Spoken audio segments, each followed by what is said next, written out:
On the behalf of BPSC Utkarsh मैं दत्ता वैभव आप सबका स्वागत करता हूं हमारे 70th बीपीएससी के फ्री और यूट्यूब पे निःशुल्क क्लास में, जिसका नाम है बोधी बैच।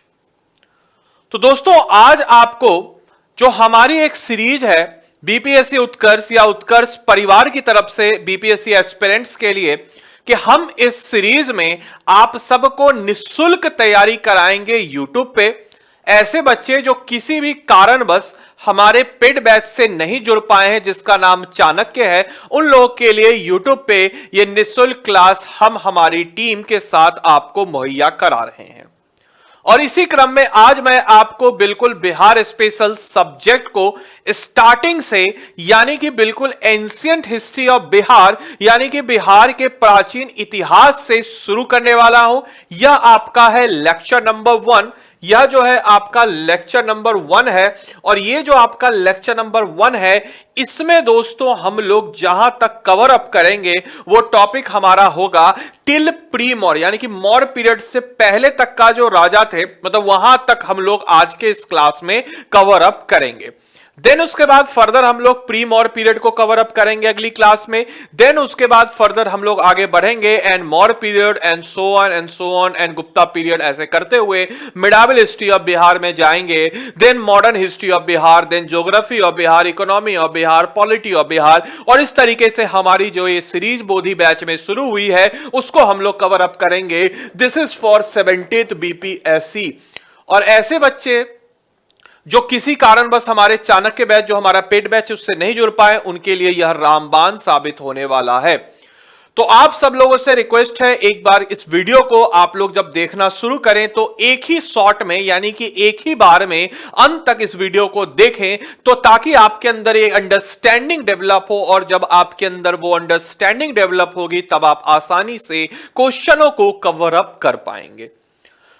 तो चलिए दोस्तों, करते हैं हम अपने सेशन की शुरुआत बिना समय को गवाए हुए। तो सबसे पहले अगर हम लोग बात करते हैं एंशिएंट हिस्ट्री, यानी कि हमारा प्राचीन इतिहास, और बिहार के प्राचीन इतिहास की जब हम लोग बात करते हैं तो कुछ चीजें हमारे मन में या हमारे कॉन्टेक्स्ट में आती है कि ये जो इतिहास है, ये जो हमारा हिस्ट्री है, यह हिस्ट्री आखिर आया कहां से, हमें कैसे जानकारी प्राप्त होती है कि उस समय ये हुआ या उस समय वो हुआ, या स्टोन एज था, पाषाण युग था, सिंधु घाटी सभ्यता आई, वैदिक काल आया, वैदिक काल के बाद फर्दर आपके महाजनपद का दौर आया, मौर्य साम्राज्य आया, एंड सो ऑन। इन सब चीजों की जानकारी हमें कहां से मिलती है।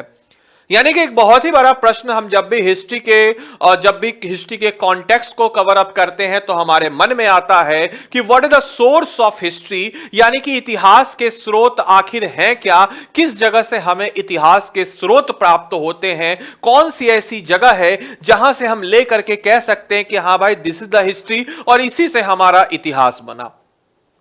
तो किसी भी चीज को जानने के लिए उसके स्रोत की जरूरत होती है कि हमें यह जानकारी कहां से प्राप्त हुई है। तो सबसे पहले अगर हम लोग बात करें हिस्ट्री का इतिहास या सोर्सेज ऑफ हिस्ट्री आखिर है कहां से, आया कहां से, तो सोर्सेज ऑफ हिस्ट्री यानी कि आपके इतिहास के स्रोतों को हम दो भागों में बांटते हैं। सबसे पहले हमारा होता है लिटरली सोर्स, लिटरेसी सोर्स, यानी कि साहित्यिक स्रोत, और दूसरा आपका होता है आर्कियोलॉजिकल स्रोत, यानी कि आपका पुरातत्व स्रोत। ऐसी कोई भी चीज जो आपके बुक में, किताबों में डॉक्यूमेंट की गई हो। जैसे फर्दर हमने किसी किताब में लिखा कि उस समय के इतिहास का, जैसे लेट अस सपोज कि हम एक एग्जांपल लेते हैं अर्थशास्त्र।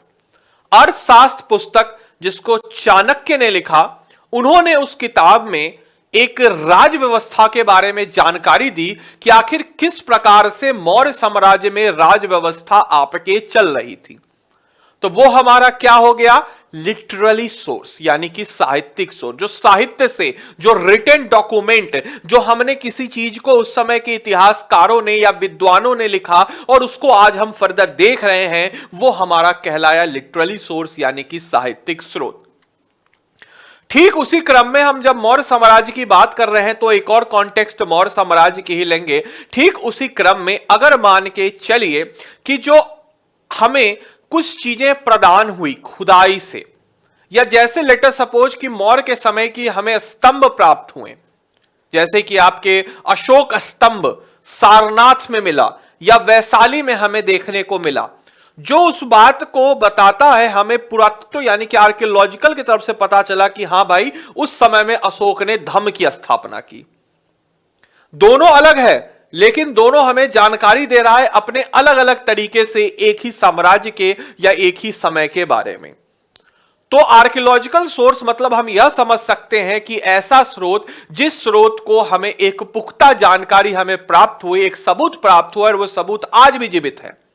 और लिटरेरी सोर्स यानी कि साहित्यिक स्रोत ऐसे स्रोत हुए जिनको हमने अपने किताब में या हमने किसी पुस्तक में उसको डॉक्यूमेंट किया और हम आज उसको पढ़ते हैं, देखते हैं, तो वो हमारा हो गया लिटरेरी सोर्स। जैसे वेद में हमारा जिक्र है, वेद में हमारे बहुत सारी चीजों के बारे में बताया गया है, तो वो हमारा हो गया साहित्यिक सोर्स। अंगुत्तर निकाय जैसे एग्जाम्पल जिसमें हमारे 16 महाजनपद के बारे में जानकारी दी गई है। भगवती सूत्र जो कि जैन का एक साहित्यिक स्रोत है, वहां हमें जानकारी प्राप्त होती है 16 महाजनपद की।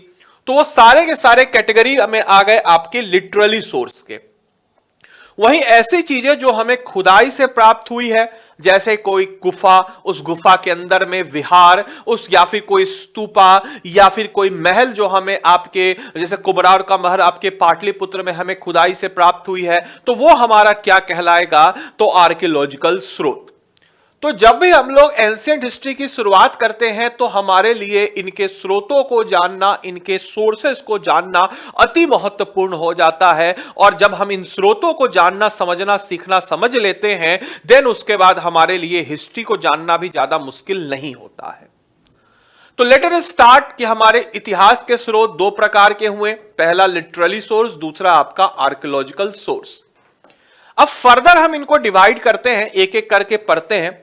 सबसे पहले अगर हम लोग बात करते हैं लिटरेसी सोर्स की, लिटरेसी सोर्स यानी कि आपके साहित्यिक स्रोतों की, तो साहित्यिक स्रोत की एक खास बात है कि साहित्यिक स्रोत में कोई भी डेफिनिट डेट नहीं होते हैं। Definite date, let us suppose कि अगर हम लोग बात करें कि साहित्यिक स्रोत में हमें जानकारी दी गई है, जैसे कि अगर मैं बात करूं कि जैसे कि हमने देखा कि महाभारत की मैं एग्जांपल लेता हूं कि महाभारत में हमने देखा कि आखिर किस प्रकार से कौरवों का विनाश होता है, धर्म की स्थापना होती है, पांडव जीतते हैं। ट्रू, बिल्कुल सही बात है, लेकिन एग्जैक्ट डेट के साथ वहां पे वो चीजें नहीं दी गई है। ठीक, तो लिटरेरी सोर्स की एक आप हम कह सकते हैं कि इसमें कोई भी निश्चित तारीख नहीं होती है, मतलब कोई घटना हुई, अब वो घटना कब हुई एग्जैक्ट हमें वहां से जानकारी प्राप्त नहीं होती है। तो सबसे पहला पॉइंट जो लिटरेरी सोर्स की है, साहित्यिक स्रोत की, कि यहां पे कोई भी हमें डेफिनिट डेट जो है एग्जैक्ट नहीं पता चलता है। हालांकि आने वाले वक्त में बहुत सारे जो हमारे आर्कियोलॉजिस्ट है वो खुदाई के दौरान कहीं रथ मिल रहा है तो उसके कार्बन डेटिंग करके, यूरेनियम डेटिंग करके हम पता करते हैं इस समय का है, लेकिन फिर भी एक एग्जैक्ट डेट, जैसे कि अगर हम लोग बात करें कि हाँ भाई बैटल ऑफ प्लासी कब हुआ, तो 1757 हम लोग बोल देते हैं, या फिर हम बोल देते हैं कि भाई जालियांवाला बाग कब हुआ, तो हम लोग बोल देते हैं 1919 में हुआ। इस टाइप की चीजें, 13 अप्रैल 1919 एग्जैक्ट डेट। तो ठीक उसी प्रकार से यहां के लिए कोई एग्जैक्ट डेट हमें नहीं पता चल पाता है, कोई निश्चित तारीख हमें लिटरेरी सोर्स के लिए हमें जानकारी में नहीं प्राप्त होती है। और जो हमारा साहित्यिक स्रोत है, ये फर्दर हम लोग इसको 3 कैटेगरी में डिवाइड करते हैं, फर्दर 3 कैटेगरी। पहले हमारा सोर्स क्या हो गया, एक हमारा हो गया आर्कियोलॉजिकल सोर्स, दूसरा हमारा हो गया लिटरेरी सोर्स साहित्यिक सोर्स, और आपका हो गया पुरातत्व सोर्स, पुरातत्व आपका स्रोत। अब हम लोग बात करते हैं लिटरेरी सोर्स, ये फर्दर आपके 3 कैटेगरी में डिवाइड है। लिटरली यानी कि कंप्लीटली जो किसी नोटबुक में या किसी आपके पुस्तक में या किसी आपके फर्दर डॉक्यूमेंटेशन में लिखी गई चीजें हो। अब लिटरली सोर्स जो है ये फर्दर आपके 3 कैटेगरी में डिवाइड है। फर्स्ट वन इज आपके रिलीजियस लिटरेचर, यानी कि आपका धार्मिक साहित्य, एक एक चीज को फर्दर हम लोग एक्सप्लेन करेंगे। दूसरा आपका सेकुलर लिटरेचर, यानी कि ऐसे जैसे धार्मिक लिटरेचर जो किसी धर्म पे आधारित हो, किसी धर्म, जैसे कि मान के चलिए रामायण, जैसे मान के चलिए आपका अंगुत्तर निकाय, गौतम बुद्ध मतलब बुद्धिस्ट सोर्स है, भगवती सूत्र जैनिस्ट सोर्स है, वो हो गए आपके रिलीजियस लिटरेचर।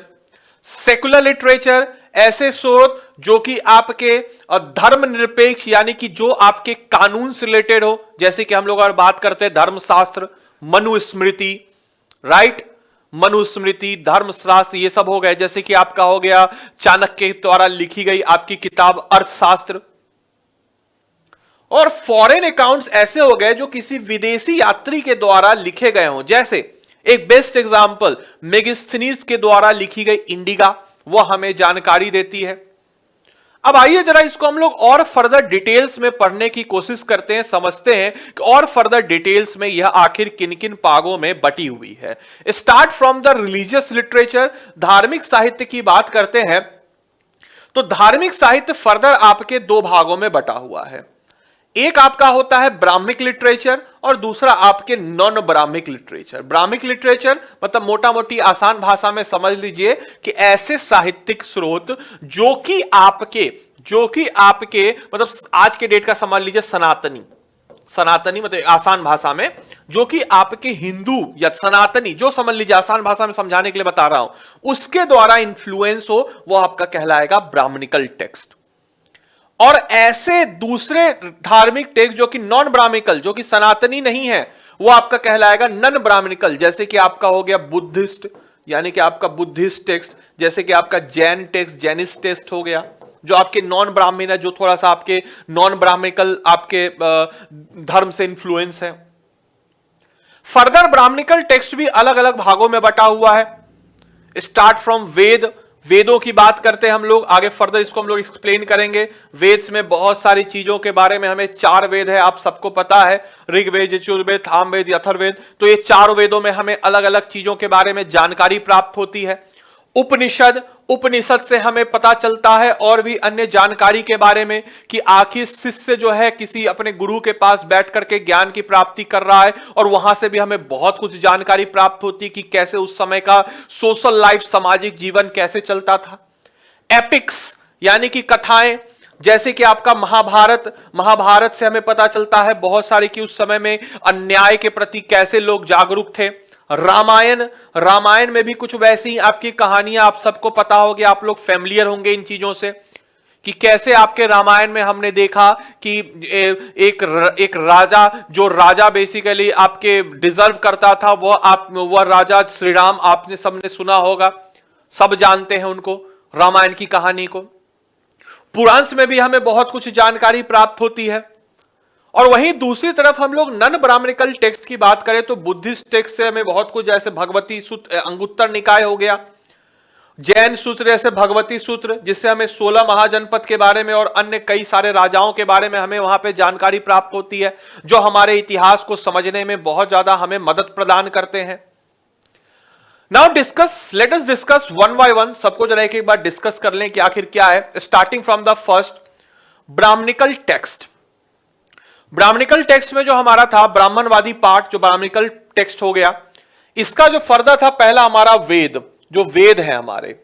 अब जो वेद की बात अगर हम लोग करते हैं तो वेद आपके 4 हैं, आप सबको पता होगा। ऋग्वेद जो आपके सबसे ओल्डेस्ट वेद है, सबसे पुराना वेद है, और ये जो ऋग्वेद है इसमें हमें जानकारी मिलती है भजनों के बारे में, हिम्स के बारे में, भजन के बारे में।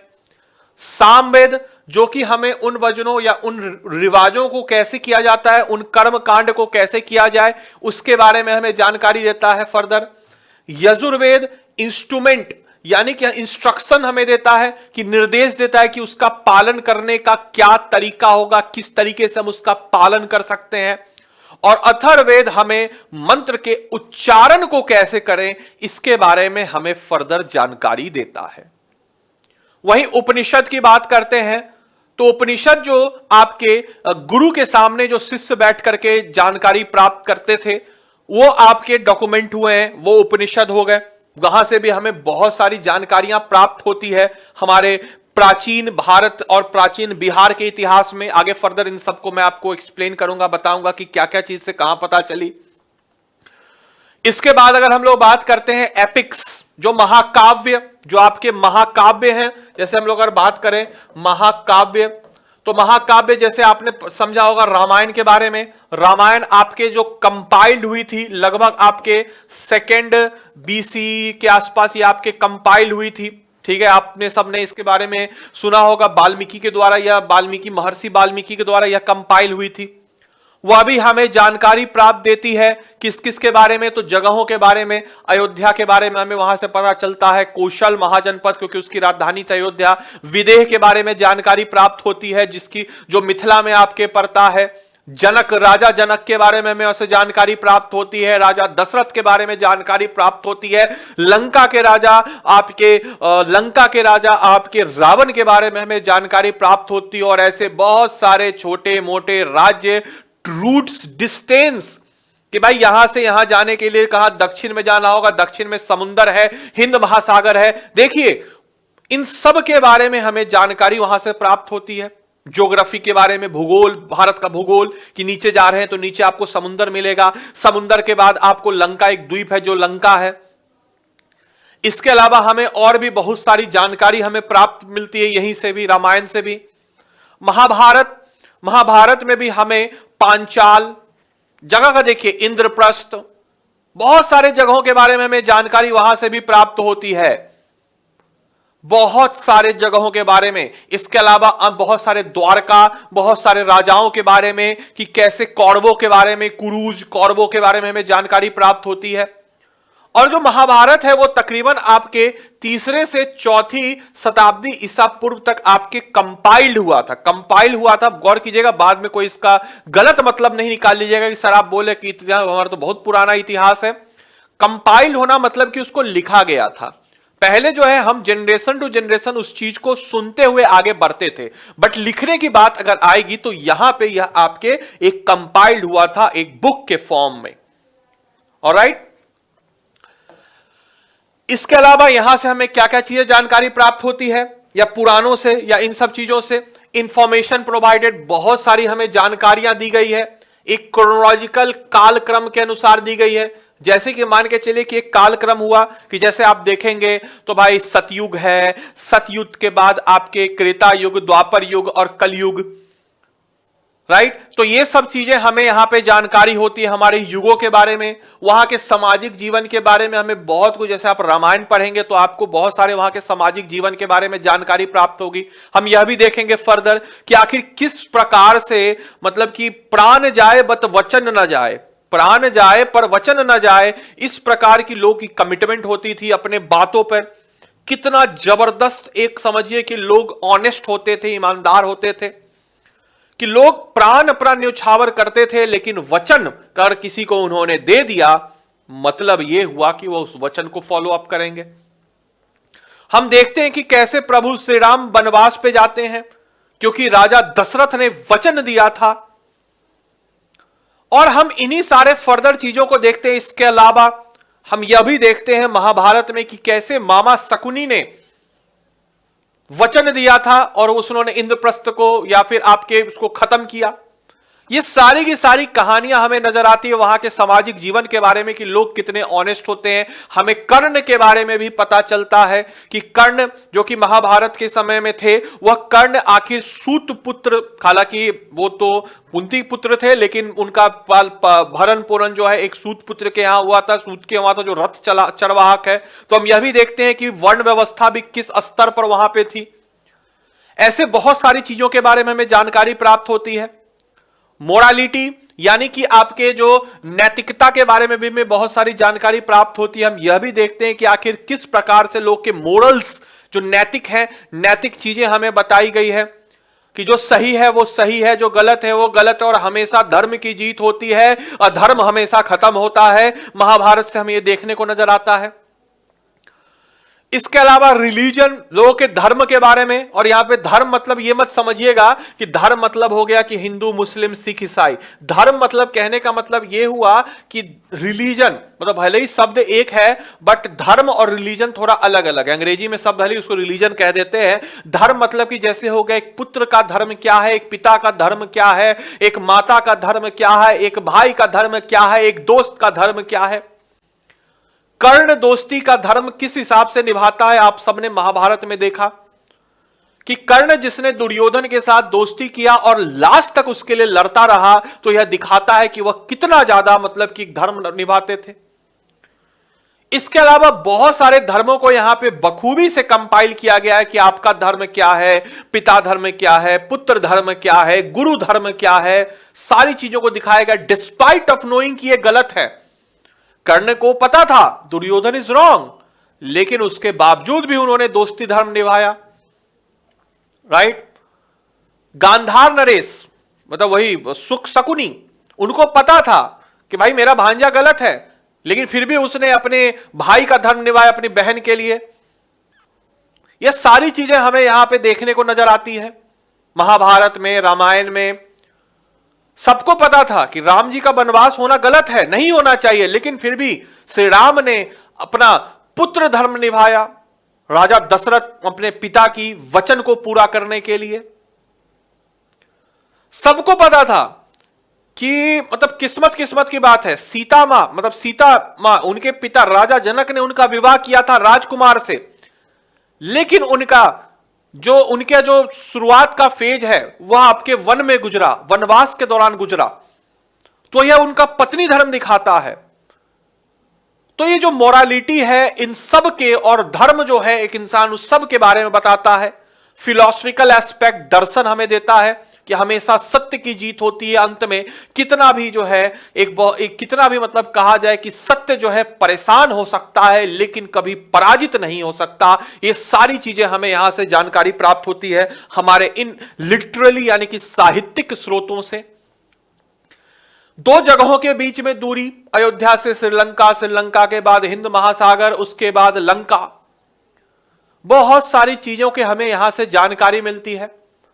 उस दूरी को कैसे नापा जाए, इतनी रात की दूरी, इतने दिन की दूरी, इस तमाम तरह की चीजें हमें नजर आ जाती है। चाहे आप मतलब कि आप अगर हनुमान जी का आप पढ़िए, मतलब कि कांड पढ़िए, हनुमान जी का कांड, या बाल कांड खंड में आप देखेंगे, रामायण में पढ़िएगा, मतलब बता देता हूं, तो उसमें आपको नजर आएगा कि हनुमान जी एक बार सूर्य को निकले थे और वहां पे बिल्कुल एकदम मतलब सूर्य के और पृथ्वी के बीच के डिस्टेंस को लगभग आपके सही बताया गया।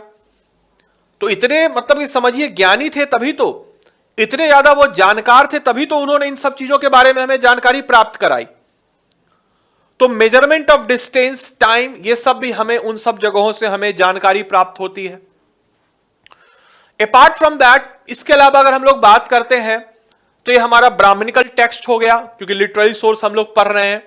अब हम लोग बात करते हैं नॉन ब्राह्मणिकल टेक्स्ट, यानी कि गैर ब्राह्मण ग्रंथ, बेसिकली आपके बुद्धिस्ट और जैनिज्म से रिलेटेड है।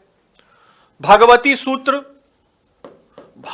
सूत्र जैसे एग्जांपल के तौर पे भगवती सूत्र, जो कि आपका बुद्ध मतलब कि बौद्ध से रिलेटेड है, आपके बौद्ध से रिलेटेड है। यह हमें 16 महाजनपद के बारे में जानकारी देता है, यह हमें 16 महाजनपद के बारे में जानकारी देता है। इसके अलावा आपके भगवती सूत्र मैंने यहां लिख दिया, यह आपका अंगुत्तर निकाय है, अंगुत्तर निकाय, राइट। भगवती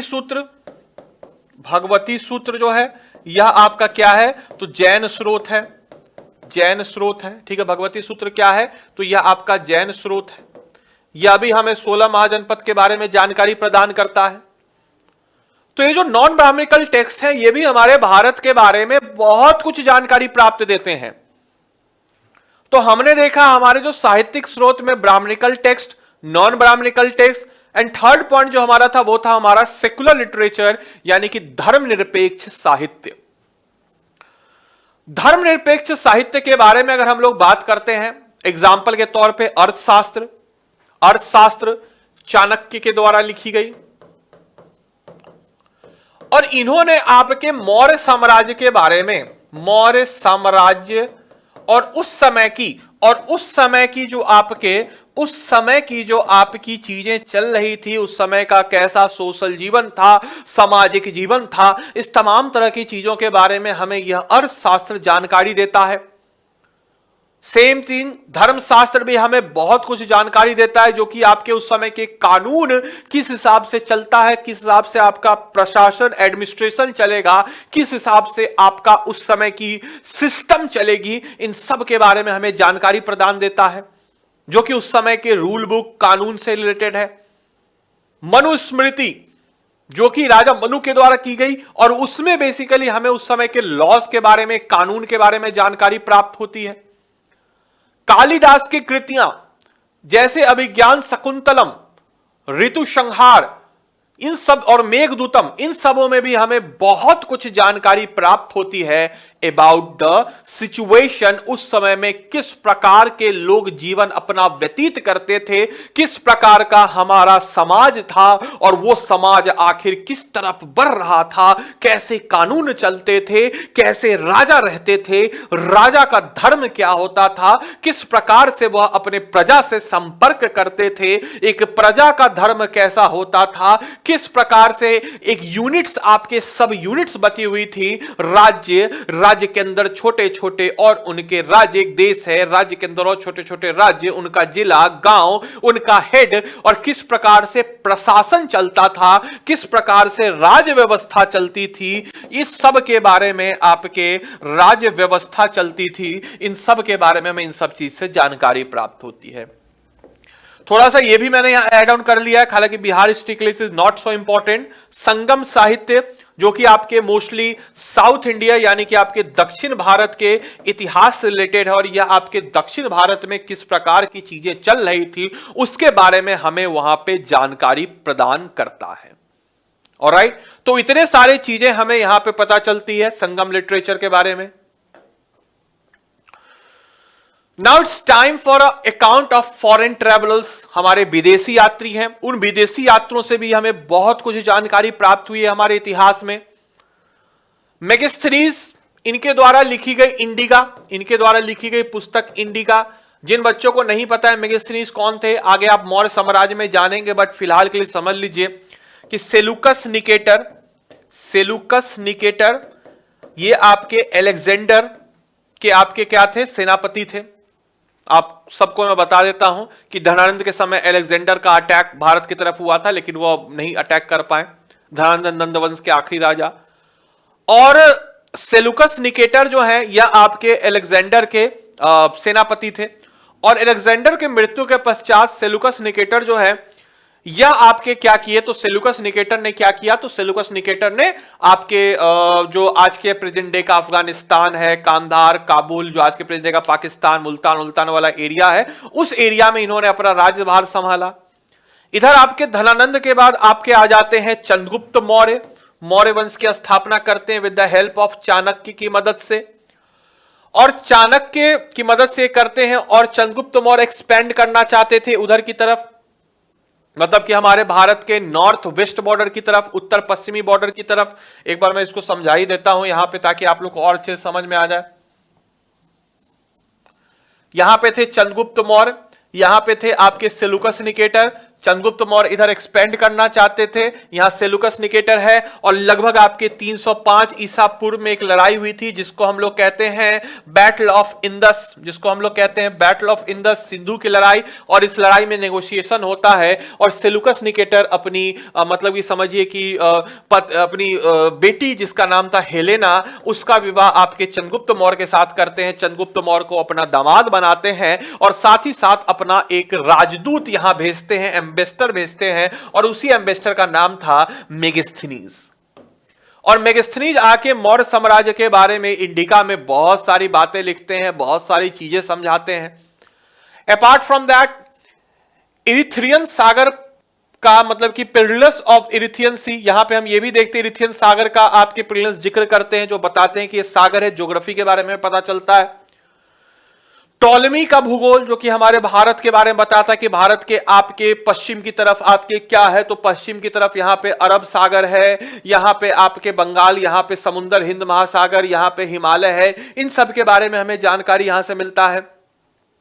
फांग हांग ह्यूंगशांग, ये आपके चीनी यात्री, यह भी जब भारत आते हैं तो भारत के बारे में आपके बहुत कुछ जानकारी हमें प्रदान करते हैं, जो हमारे हिस्ट्री के लिए बहुत ज्यादा इंपॉर्टेंट है और हमारे हिस्ट्री को कंस्ट्रक्ट करने में बहुत ज्यादा महत्वपूर्ण योगदान निभाई है। तो ये थे आपके अकाउंट्स ऑफ फॉरेन ट्रेवल्स जो हम लोगों ने देखा। नाउ इट्स टाइम कि हम लोगों ने अभी तक क्या क्या पढ़ा। तो लिटरली सोर्स जो साहित्यिक स्रोत थे इसको हम लोगों ने कवर अप किया। साहित्यिक स्रोत को फर्दर हम लोगों ने डिवाइड किया था, रिलीजियस लिटरेचर, सेकुलर लिटरेचर और फॉरेन अकाउंट्स, इन तीनों को हम लोगों ने कवर अप कर लिया। नाउ इट्स टाइम कि हम लोग आर्कियोलॉजिकल यानी कि पुरातत्व जो हमारे स्रोत हैं उन स्रोतों को भी थोड़ा सा बढ़िया तरीके से जरा जाने, समझे, बूझे कि ये जो पुरातत्व स्रोत है यह आखिर हमें किस प्रकार से, या आखिर हमें किस प्रकार से हमें हमारे इतिहास के बारे में जानकारी प्रदान करते हैं। Starting from the first archaeological source, पुरातत्व स्रोत की हम लोग अगर बात करते हैं तो फर्दर आपके जो पुरातत्व स्रोत हैं इनको भी हम लोग अगर देखा जाए तो इनको भी हम लोग 3-4 कैटेगरी में बांटते हैं, क्योंकि खुदाई के दौरान हमें बहुत कुछ मिलती है। जैसे कि अगर मान के चलिए कोई चीज अगर किसी पत्थर पे लिखी गई है, या कोई अगर पत्थर पे, सीला पे, सील यानी कि पत्थर पे शिलालेख जिसको हम लोग कहते हैं, तो वो कहलाएगी आपके एपिग्राफी, राइट, जिसको हम लोग कहते हैं पुरालेख। और कुछ ऐसी जानकारी जो हमें सिक्कों के माध्यम से मिलती है, जैसे कि मान के चले अगर सोने का सिक्का कहीं का मिल रहा है बहुत ज्यादा अमाउंट में, तो सोना का सिक्का कौन चलाएगा? जो प्रॉस्पेरस होगा, जो अमीर होगा। तो सोना का सिक्का मिलना मतलब यह हुआ कि वहां की जो अर्थव्यवस्था थी बहुत ज्यादा स्ट्रांग थी, बहुत ज्यादा मजबूत थी, तो अर्थव्यवस्था के बारे में हमें जानकारी प्रदान होती है। न्यूमिस्मेटिक, पॉटरी, बर्तन के बारे से भी हमें बहुत कुछ जानकारी प्राप्त होती है। जैसा कि लेट अस सपोज, मान के चलिए कि आज आपके और हमारे घर में एक समान का बर्तन है, हम भी थाली में खाते हैं, और थाली में बेसिकली हमारी थाली स्टेनलेस स्टील से बनी होगी, या क्रोकरी की होगी, या कहीं कहीं किसी से फर्दर घर में आपके फाइबर की होगी। इस इज अ कॉमन। तो यह प्रतीत करता है कि हमारा और आपका कुछ ना कुछ संबंध है, हमारा और आपका कल्चर सेम है, जो मैं बिहार, यूपी और नॉर्दर्न इंडिया की बात कर रहा हूं मोस्टली। यही हम फर्दर साउथ इंडिया में जाते हैं तो वहां पे ये जो आप फाइबर या क्रोकरी या फिर आपके स्टेनलेस स्टील का जो थाली है, यह कन्वर्ट होता है आपके केले के पत्ते पे। तो यह इस बात का प्रतीत है कि उनका जो बेसिकली आपके कंसर्न है, जो उनका जो एक कल्चर है वो सेम है। तो ये जो बर्तन है, बर्तन भी हमें बहुत कुछ जानकारी प्राप्त करते हैं। जैसे लेटर सपोज मैं बात करता हूं, जैसे for example I am a Hindu, मैं हिंदू या सनातनी हूं, और जो लोग भी सनातनी हैं, जो हिंदू हैं, उनके घर पे देखा जाए तो एक प्रकार का बर्तन होगा, पूजा पाठ के लिए एक बर्तन होगा, पीतल का होता है नॉर्मली पूजा पाठ के लिए, खाने के लिए स्टेनलेस, नॉर्मली की बात कर रहा हूं, स्टेनलेस स्टील का होता है। हम लोग मतलब कि ऐसे मान के चलिए कि यहाँ पे एक प्लेट है, उसमें कटोरियां होती है, प्लेट में हम चावल रखते हैं, उसमें दाल होता है, अलग अलग चीजें से होती है। यही आप किसी क्रिश्चियन के, लेटर सपोज मान के चलिए कि मैं क्रिश्चियन हूं, मान के चले मैं क्रिश्चियन हूं, और जो क्रिश्चियन भाई लोग मेरे देख रहे होंगे या क्रिश्चियन बहन लोग जो मेरे देख रहे होंगे, उनके घर पे अगर जाएंगे तो उनके घर पे मेज होगी, खाने का एक अलग तरीका होगा। एक मान के चलिए कि एक गोल मेज होगी, एक डाइनिंग टेबल होगा, उस डाइनिंग टेबल पे बैठते हैं, प्लेट होगा, फोक होगा, स्पून होगा, और फोक स्पून से खाने की आदत, चम्मच से खाने की आदत, स्पून से खाने की आदत उनको होगी, right.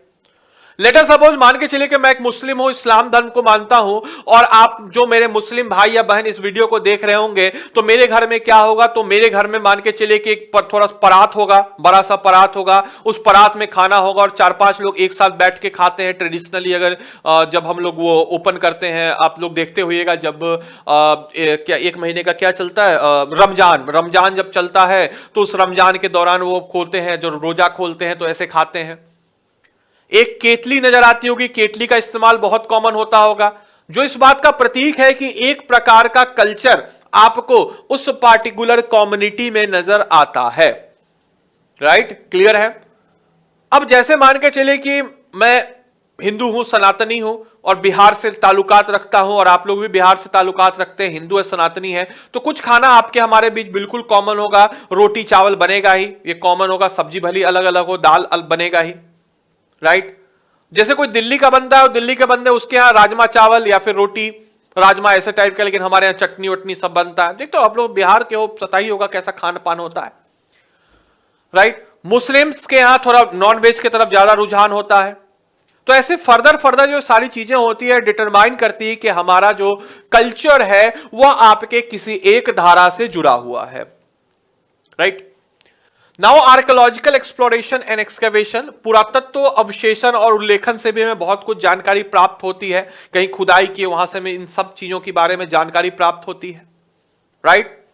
Now further move to 1 by 1, एक एक करके हम सारी चीजों को थोड़ा एक्सप्लेन करते हैं। स्टार्टिंग फ्रॉम एपिग्राफी, पूरा लेख की बात अगर हम लोग करते हैं तो व्हाट इज एपिग्राफी, एपिग्राफी होता क्या है? तो स्टडी ऑफ इंस्क्रिप्शन, यानी कि जो शिलालेखों का अध्ययन है उसको हम लोग एपिग्राफी कहते हैं। क्या हुआ भाई एपिग्राफी? तो जो शिलालेखों का अध्ययन हुआ वह हमारा कहलाएगा एपिग्राफी। ठीक है, जो शिलालेखों का अध्ययन है वो हमारा कहलाएगा एपिग्राफी। ठीक, अब जो शिलालेख क्या हुए, यानी कि शिलालेख मतलब क्या हुआ? पत्थरों का अध्ययन, पत्थरों का अध्ययन, यानी कि रॉक्स के ऊपर जो चीजें लिखी गई है, रॉक्स के ऊपर जो लिखावट है उनका जो अध्ययन है वो हमारा कहलाएगा आपके एपिग्राफी, पूरा लेख। अब ये फर्दर जो है आपके डिवाइडेड हैं 5 कैटेगरी में। Starting from the Cliff inscription, आप देखिए इससे समझ में आएगा। ये देखिए इमेज भी मैंने लगा रखा है, it is a cliff inscription. ये देखिए ध्यान से, क्लिफ इंस्क्रिप्शन क्या हुआ कि सिंपल सा मान के चलिए, क्लिफ इंस्क्रिप्शन में आप देख रहे होंगे कि सिंपल सा मान के चलिए कि इसमें एक पत्थर है और डायरेक्टली पत्थर पे कोई चीज लिखी हुई है, वो हमारा कहलाएगा क्लिफ इंस्क्रिप्शन। राइट, वो हमारा क्या कहलाएगा? क्लिफ इंस्क्रिप्शन, यानी कि हम समझ सकते चट्टानों पे लिखी गई शिलालेख। एक होता है पिलर इंस्क्रिप्शन, ये देखिए, यानी कि जो पिलर्स हैं, पिलर्स पे कुछ चीजें लिखी गई है, खासकर अशोका के द्वारा। या फिर हम लोग बात करते कि एग्जाम्पल लेते हैं प्रयाग प्रहस्ती, जो प्रयागराज में है, वहां पे अशोक के बारे में जानकारी है। समुद्रगुप्त के बारे में हरिसेन ने लिखा है, और एक मुगल बादशाह जहांगीर के बारे में भी यहां पे आपको जानकारी नजर आएगी। तो ये जो आपके पिलर स्तंभ में लिखी गई जो जानकारी है, that is known as pillar inscription या स्तंभ लेख। Now third one is all about, third one क्या है? Stone rock inscription. अब स्टोन रॉक इंस्क्रिप्शन जो है यह आपके क्लिफ इंस्क्रिप्शन जैसा ही है, लेकिन ये जो क्लिफ वाला है ये ओपन होता है, और स्टोन रॉक जो है ये थोड़ा सा आपके क्लोज इनक्लोज जगह पे लिखी गई हो, वो आपका कहलाएगा स्टोन रॉक इंस्क्रिप्शन। छोटे स्तर पे, बड़े स्तर पे लिखा है ना, पूरे एकदम दीवार पे एक छोटे उस पे लिखा हो, छोटा सा शिलालेख उस पे लिखा हो, वो हमारा स्टोन रॉक इंस्क्रिप्शन हो जाएगा।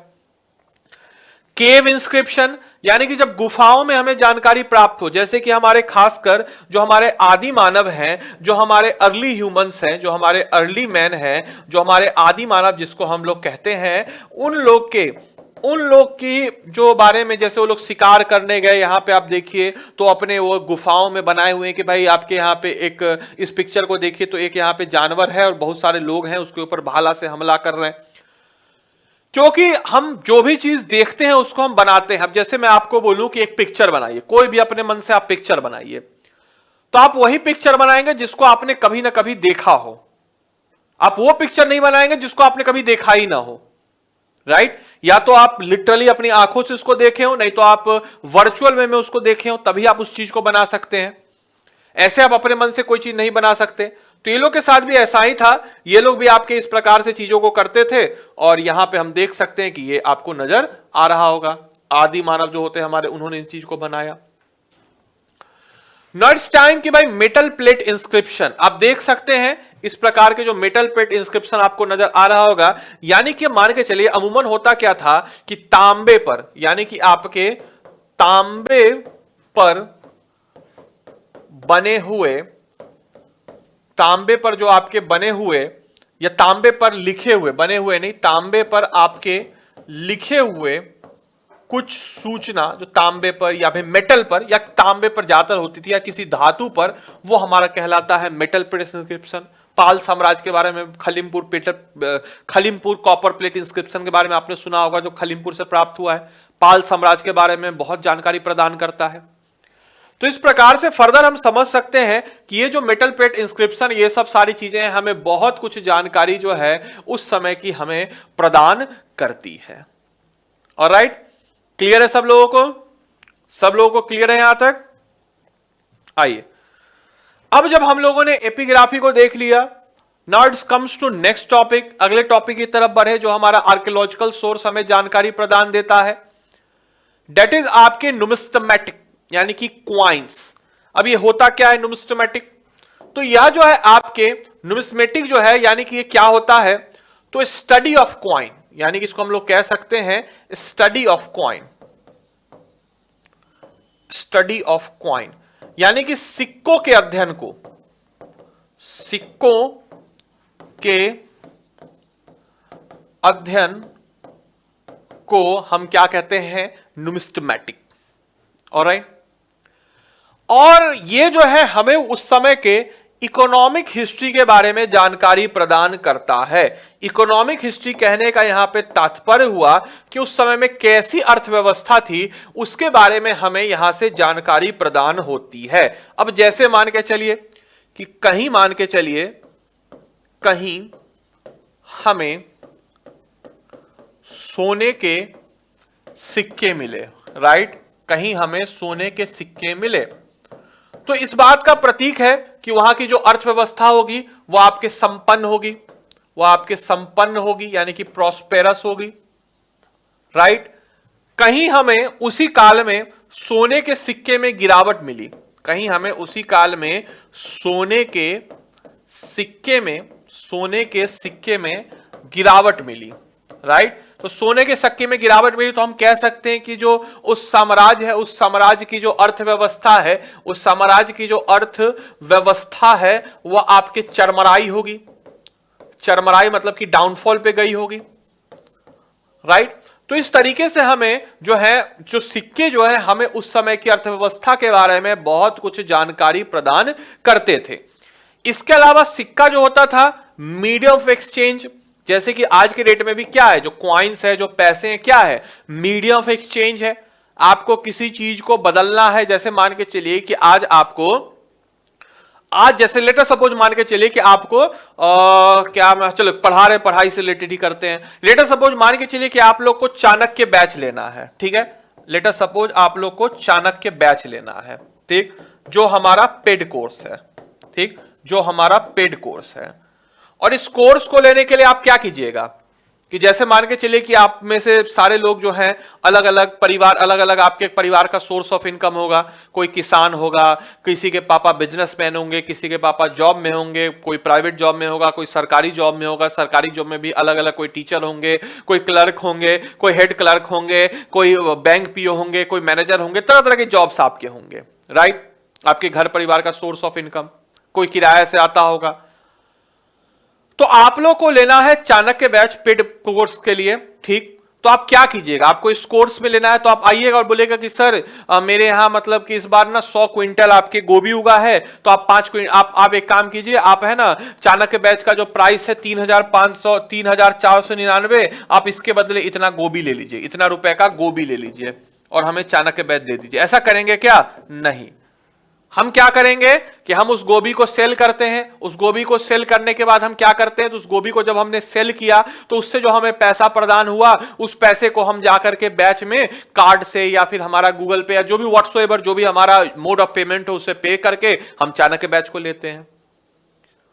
तो सिक्के या करेंसी जो है it is a medium of exchange, वो आपके विनिमय का माध्यम हो जाते हैं, एक मीडियम ऑफ एक्सचेंज हो जाते हैं।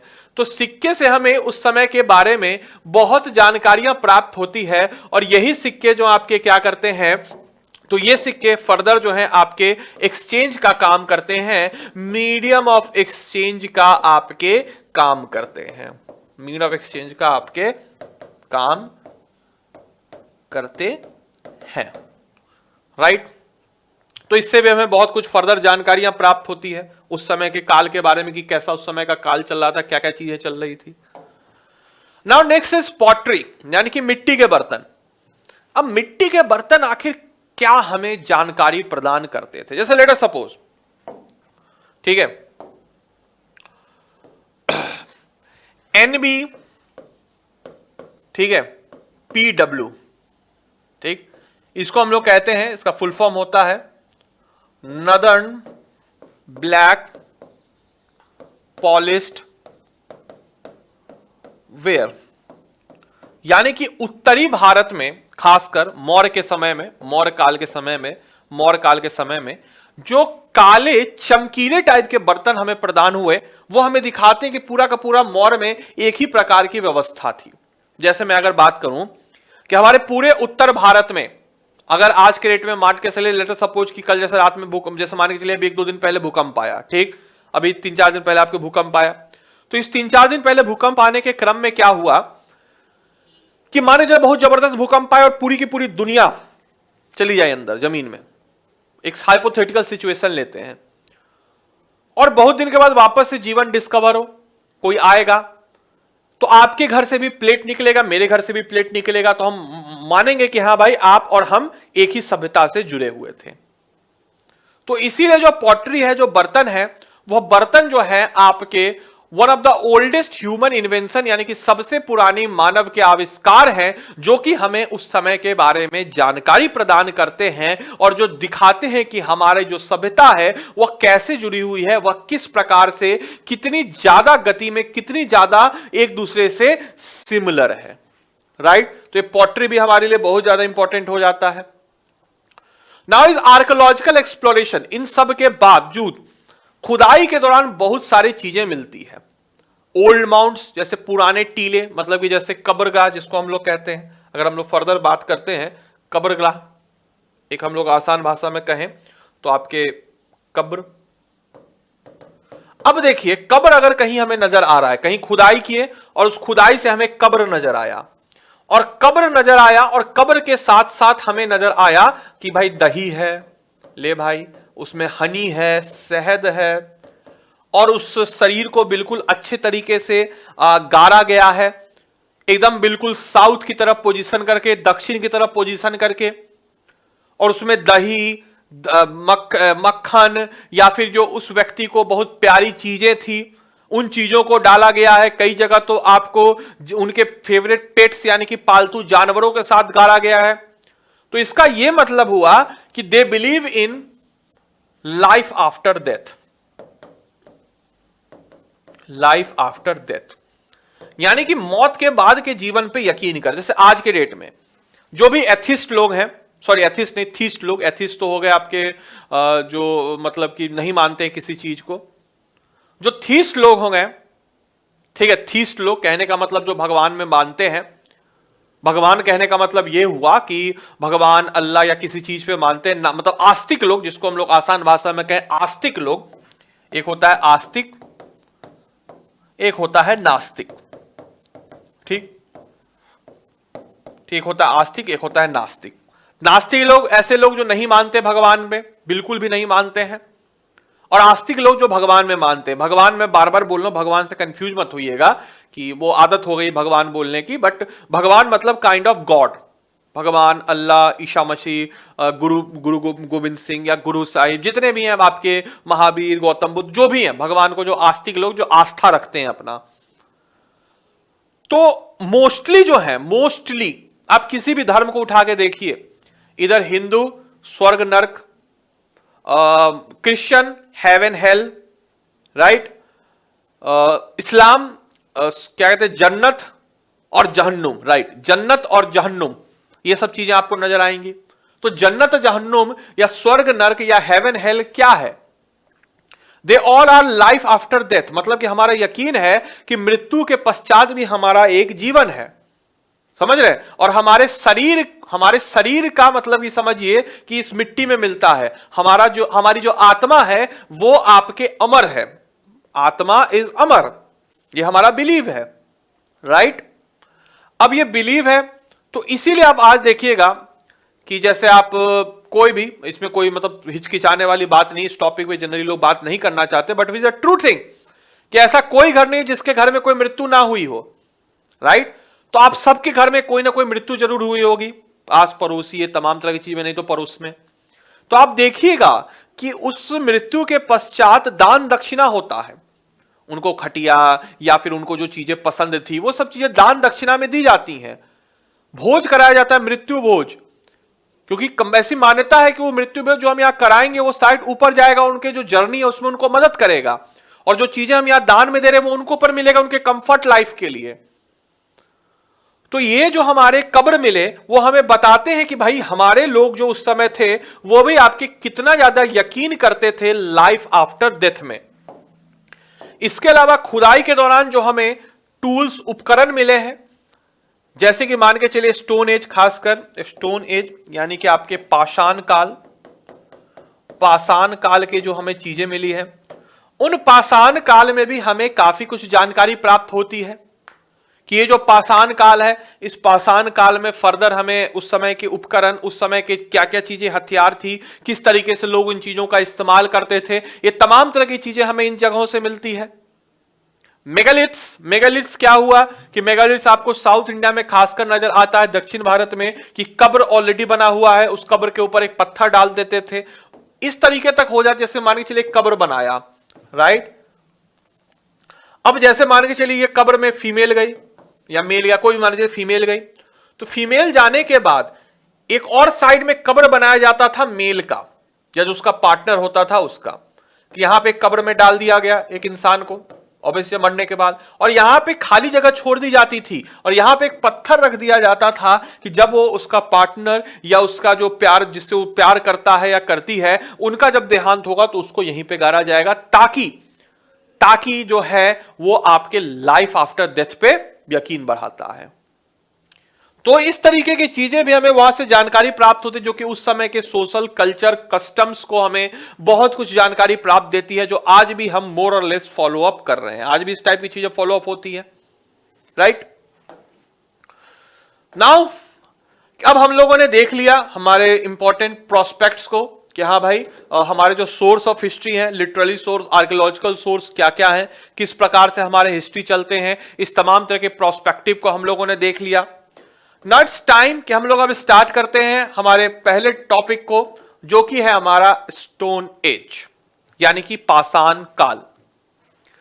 बचपन में एक कार्टून आता था, इसका नाम था आई थिंक फिलस्टोन नाम था इसका, if I am not wrong. तो इस कार्टून में आप देखते होंगे, पहले के कार्टून भी काफी अच्छे होते थे, आजकल की तरह नहीं कि कुछ भी दिखा दिया, थोड़े लॉजिक वाले होते थे, तो बड़ा अच्छा कार्टून मुझे लगता था। इस कार्टून में मतलब कि अर्ली ह्यूमन की लाइफ को बताया गया है कि शुरुआत के दौर के जो मानव होते थे, शुरुआती मानव या शुरुआत के दौर के जो इंसान होते थे, वो आखिर किस प्रकार से अपना जीवन यापन करते थे, किस प्रकार से चीजों को वह मोल्ड करते थे, किस प्रकार से चीजों को रहन सहन करते थे, क्या उनका सोशल लाइफ होता था। तो इस कार्टून में यही चीजें दिखाई गई है कि कैसे वो व्हील का इस्तेमाल करके चलते, थोड़ा मॉडर्न कार्टूनिस्ट फॉर्म में, which is not reality, but हाँ इस तरह की चीजें आपको दिखाई गई है। तो वैसा ही कुछ जो हमारे उस दौर का था, जो स्टोन एज, जिसको हम लोग पाषाण युग कहते हैं, यह आपको उस दौर की जानकारी देता है। उस समय में ना ज्यादा बीपीएससी यूपीएससी इन सब का ज्यादा टेंशन नहीं होता था, ठीक। ऐसा नहीं होता था कि इन लोग को बीपीएससी करना है तो ले लगे हुए हैं, पढ़ाई कर रहे हैं, आदित्य सर गंजे हो गए हैं, इतने बेकार दिख रहे हैं, फिर भी उनकी क्लास देख रहे हैं या फिर और फर्दर हम लोग प्रैक्टिस कर रहे हैं, या फिर इस तमाम तरह की चीजों को हम लोग कर रहे हैं, ऐसा कुछ हमें वहां पे नहीं मतलब कि होता था टेंशन। आराम से लोग चिलपिल मोड में रहते थे, सुबह उठते थे, खाना की तलाश में शिकार के लिए निकलते थे, कभी शिकार करके आते थे, घर में खाना बना खाए पिए, और कभी खुद शिकार हो जाते थे और आ नहीं पाते थे, मर जाते थे। तो ऐसा ही कुछ जीवन था, ज्यादा बीपीएससी यूपीएससी का टेंशन नहीं। जिंदा रहना है तो जिंदा ना छोड़ना वाला हिसाब किताब था कि भाई जिंदा नहीं रहेंगे, अगर हमको जिंदा रहना है तो सामने वाले को जिंदा नहीं छोड़ना है। We have to be in the top of predator, यानी कि शिकार वाले उसमें हमके टॉप पे रहना है, जंगली जानवर मार के हमको खा जाएगा, नहीं तो हम किसी को मार के खाएं। सिंपल सा लॉजिक होता था। और इसमें जो आपका स्टोन यानी कि पत्थर का इस्तेमाल होता था, और पत्थर के इस्तेमाल से ये लोग जितने भी सारे शिकार हैं या जो इनके जो रोजमर्रा की जरूरतें हैं, उनमें जो उपकरण का इस्तेमाल होता था, उस पत्थर के इस्तेमाल से ये लोग करते थे। और यही कारण है कि इसको हम लोग पाषाण युग या स्टोन एज कहते हैं। फर्दर स्टोन एज आपके और सारे सब कैटेगरी में डिवाइडेड है। पैलोलिथिक पीरियड जिसको पूर्व पाषाण काल कहते हैं, मेसोलिथिक पीरियड जिसको मध्य पाषाण काल कहते हैं, न्यूलिथिक पीरियड जिसको नव पाषाण काल कहते हैं, और चैल्कोलिथिक पीरियड जिसको ताम्र पाषाण काल कहते हैं। ये समय के अनुसार बटी हुई है। लगभग आपकी 2 मिलियन ईयर एगो की बात अगर हम लोग करते हैं, लगभग अगर हम लोग बात करें तो लगभग अगर हम लोग बात करते हैं इन सब के बारे में, तो लगभग आपके 2 मिलियन ईयर एगो से आपका मोटा मोटी मान के चलिए कि 10,000 ईसा पूर्व तक का जो दौर था वो आपका पूर्व पाषाण काल का दौर था। फर्दर 10,000 ईसा पूर्व से लेकर के 6000 ईसा पूर्व का जो दौर था वो मध्य पाषाण काल का दौर था, क्योंकि एडवांस में धीरे धीरे आगे बढ़ेगी। और लगभग आपके 6000 ईसा पूर्व से लेकर के 2700 ईसा पूर्व का जो दौर था, 2700 ईसा पूर्व का जो दौर था, 2700 ईसा पूर्व का जो दौर था वो नवपाषाण काल का दौर था। एंड फर्दर जो ताम्र यानी कि क्या हो गया, तांब यानी कि क्या हो गया, तांबा बोले तो कॉपर। और पहली बार जो पहला मेटल था, पहला जो आपके खनिज था, पहला जो आपका खनिज जो था, पहला जो आपका मेटल था जिसका इंसानों ने इस्तेमाल किया, तांबे का यानी कि कॉपर का, यह जो आपका सिंधु घाटी सभ्यता, इसमें कॉपर का इस्तेमाल हुआ था। यह आपके 2700 ईसा पूर्व से फर्दर आपके चलता है। मोटा मोटी मान के चलिए कि 1000 ईसा पूर्व तक आपके क्या हो जाता है, 1000 ईसा पूर्व में लोहे की खोज हो जाती है, तब तक आपके दौर चलता है। फिर तो आपके लौह युग आ जाता है, आयरन एज आ जाता है। तो हमने कन्वीनियंस ऑफ स्टडी के अनुसार इनको इन भागों में बांटते हैं, समय काल क्रम के अनुसार कि भाई इसके बीच का दौर ये था, इसके बीच का दौर ये था, और इस तरीके से हम इसको काल क्रम अनुसार में बांटते हैं फर्दर, राइट। और आइए अब जरा देखते हैं कि इन सब का बिहार पे क्या इंपैक्ट पड़ा, बिहार में क्या चीजें यहां पे चल रही थी। मोटा मोटी समझा देता हूं कि पूर्व पाषाण काल के दौरान क्या होती थी चीजें, कि हमारे पास जो है हम बिल्कुल भी आपके स्टोन का इस्तेमाल करते थे। इस दौरान आपकी डिस्कवरी ऑफ फायर हुई थी, यानी कि आग की खोज हुई थी। और ये आग की खोज ने इंसान को पूरी तरह से बदल के रख दिया, क्योंकि आग की खोज ही वो ऐसी चीज थी जिससे इंसानों ने एक बढ़त बनाई अन्य दूसरे आपके प्रेडेटर में। क्योंकि जब इंसान जंगल में रहता था तो आजकल की तरह नहीं, हम भी जंगली ही थे, जंगल में ही रहते थे। जैसे और जानवरों के लिए नियम थे, हमारे लिए भी वही नियम थे। कि आज जैसे आज जानवरों के जंगल में क्या नियम चलते हैं कि भैया जिंदा रहना है तो जिंदा ना छोड़ना, तो हमारे लिए वही नियम था कि अगर हमको जिंदा रहना है तो हमें समूह में रहना है, जिंदा नहीं छोड़ना है सामने वाले को। किस दिन आगे पीछे हुआ, कोई जंगली जानवर आया, खा गया, मार दिया, खत्म। लेकिन जैसे ही हमने आग की खोज की, आग की डिस्कवरी हुई, आग की खोज के बाद हम अपना खाना बना के खाने लगे, मतलब खाना पका के खाने लगे। खाना पका के खाने के क्रम में हमें प्रोटीन या हमें हमारे शरीर के लिए पोषण ज्यादा मिला। शरीर के लिए पोषण ज्यादा मिला मतलब हमारे दिमाग का विकास बहुत तेजी से हुआ, और दिमाग का विकास बहुत तेजी से हुआ तो हमने बहुत सारी चीजों को डिस्कवर करना शुरू किया, खोज करना शुरू किया। और आग एक ऐसी चीज है, आज भी आप देखिएगा कि मैन वर्सेस वाइल्ड जो बेयर ग्रिल्स का शो होता है, उसमें आप देखिएगा जब भी वो रात में सोता है तो आग जलाता है, और कहा जाता है कि आप आग जलाइए क्योंकि आग से जानवर भागते हैं, आग से डरता है। तो आग को एज ए हथियार के रूप में भी इस्तेमाल किया जाने लगा। और आजकल की तरह नहीं, मतलब जैसे मैन वर्सेस वाइल्ड में आप देख लेते हैं और वो बेयर ग्रिल्स बोलता है इसका स्वाद बहुत कसैला है, ऐसा लग रहा है जैसे मेरे मुंह में बहुत सारा रेत और पानी आ गया है, और कुछ भी वो खा लेता है, रह लेता है, ऐसा नहीं। अब जब खाना हम लोग पका के खाने लगे तो हमारे पास एक्स्ट्रा एनर्जी आई। हम जब खाना पका के खाने लगे तो हमारे पास कम समय में हुआ, उस एक्स्ट्रा समय में हम बहुत कुछ डिस्कवर किए। हमने एक बिल्कुल एक सिविलाइज्ड वे में रहने की तरफ अपना पहला कदम किया आग की खोज के साथ। मध्य पाषाण काल में जब हम लोग आते हैं तो मध्य पाषाण काल में हम देखते हैं कि हमारा जो हमने यहां पर खेती भी करना शुरू किया, बड़े लेवल पर नहीं, खेती हमने शुरू किया। खेती की खोज आपके यहीं पे हुई कि हमने कुछ सीड्स वगैरह को किया। हालांकि यहां पे मेन ऑक्यूपेशन मध्य पाषाण काल में हंटिंग और गैदरिंग ही था, यानी कि आपके शिकार करना और संग्रहित करना चीजों को ही था। लेकिन हम लोगों ने इन सब चीजों को करते हुए फर्दर हम लोगों ने मास्टरी हासिल कर ली धीरे धीरे, और नवपाषाण काल तक आते आते हम खेती पे अत्यधिक निर्भर हो गए। और खेती पे जब हम लोग अत्यधिक निर्भर हो गए तो खेती आपके कहां होगी, खेती आपके कहीं भी करनी है तो आपको 4-5 महीना कहीं पे भी स्टे करना होगा। राबी फसल लगाइएगा तो 5 महीना, खारिफ लगाएगा तो भी 5 महीना। तो हम एक जगह स्टे करने लगे, रहने लगे। यहां तक हम घुमंतरू थे कि जहां हमें खाना मिला हम वहां चले जाएंगे। जानवर का कोई घर होता है, जहां मन किया जहां खाना मिला वहां चला गया। तो ठीक उसी प्रकार से हम लोग यहां तक आते आते जब खेती करने लगे तो एक जगह हम लोग रहने लगे। फिर मेटल आया, तांबा आया, तो और ज्यादा हमारा एडवांस और पहला सिविलाइजेशन डेवलप हुआ जिसको हम लोग सिंधु घाटी सभ्यता, इंडस वैली सिविलाइजेशन कहते हैं। राइट, बराबर है, क्लियर है चीजें। आइए आगे बढ़ते हैं। बिहार में जो पैलियोलिथिक साइट्स हमें जहां जहां से मिली है उन चीजों को रख लीजिए दिमाग में, यहां से क्वेश्चन बन सकता है।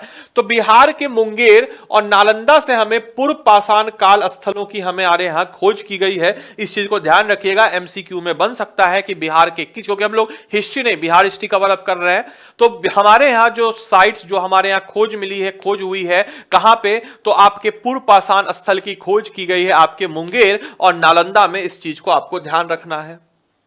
मेसोलिथिक साइट्स हमारे बिहार में नहीं मिलता है, बट झारखंड में हजारीबाग, रांची, सिंहभूम, साल्थान परगना और झारखंड में सारे के सारे जो मेसोलिथिक साइट्स हैं यह हमें नजर आते हैं। यहां की खास बात यह थी कि हमने यहां पे खेती करना शुरू किया, हमने यहां पे खेती करना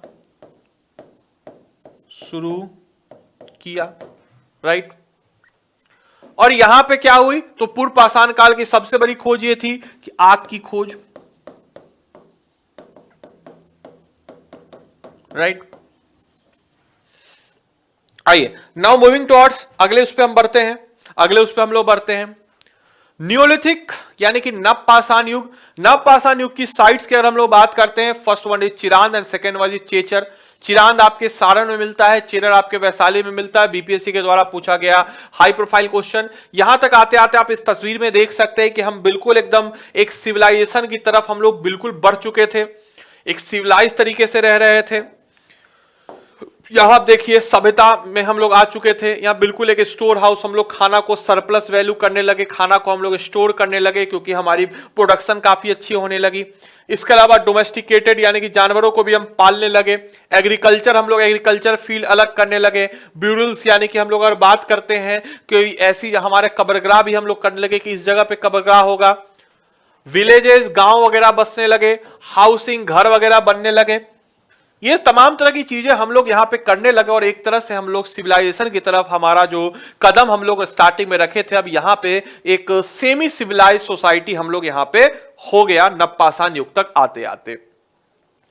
चैल्कोलिथिक पीरियड, ये आपकी सिंधु घाटी सभ्यता का दौर है। फर्दर हम लोग बिहार हिस्ट्री पढ़ रहे हैं तो यहां पे सिंधु घाटी सभ्यता का कोई खास महत्व तो नहीं है, तो इसीलिए हम लोग इसको बस इतना समझ लीजिए कि यह आपके 2750 ईसा पूर्व से अपने मैच्योर फेज में आती है और तकरीबन 1750 ईसा पूर्व तक ये डेट आपको कहीं डिफर नजर आ सकता है, बट डेट से नहीं आता, बट इतना समझ लीजिए कि ये वो दौर था जहां पे आपके सिंधु घाटी सभ्यता अपने चरम सीमा पे, अपने क्लाइमेक्स में थी। और इसी दौर को हम लोग कहते हैं आपके चैल्कोलिथिक एज। और यहां पे आपके क्या हुआ था कि चिरांद, सारण, चेचर, वैशाली, चंपा भागलपुर में पड़ता है, टराढी गया में पड़ता है। इन सब जगहों से हमें इसके बारे में जानकारी प्राप्त होती है। और यह पहला दौर था, पहला आपके मेटल जिसको इंसान ने इस्तेमाल किया था वह था आपका तांबा, यानी कि वह था आपका कॉपर। ऑलराइट, पहला मेटल जिसको इंसानों ने इस्तेमाल किया था वह था आपका कॉपर। यहां तक सबको फर्दर क्लियर है सारी चीजें कि क्या क्या चीजें हम लोगों ने कवर अप किया। Now it's time to understand the Aryanization of Bihar, यानी कि बिहार का आर्यकरण। ऑलराइट,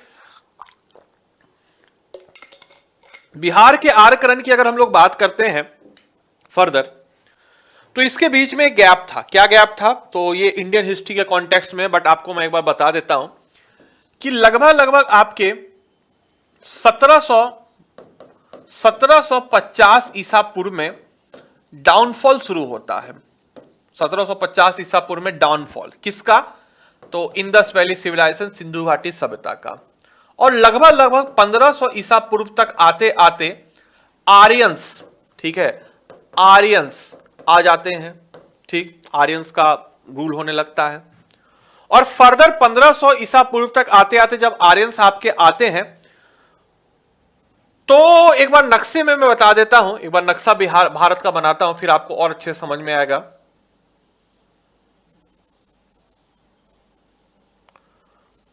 पाकिस्तान में इंक्लूड किया है क्योंकि हमारा पाकिस्तान भी उस समय हमारा ही था।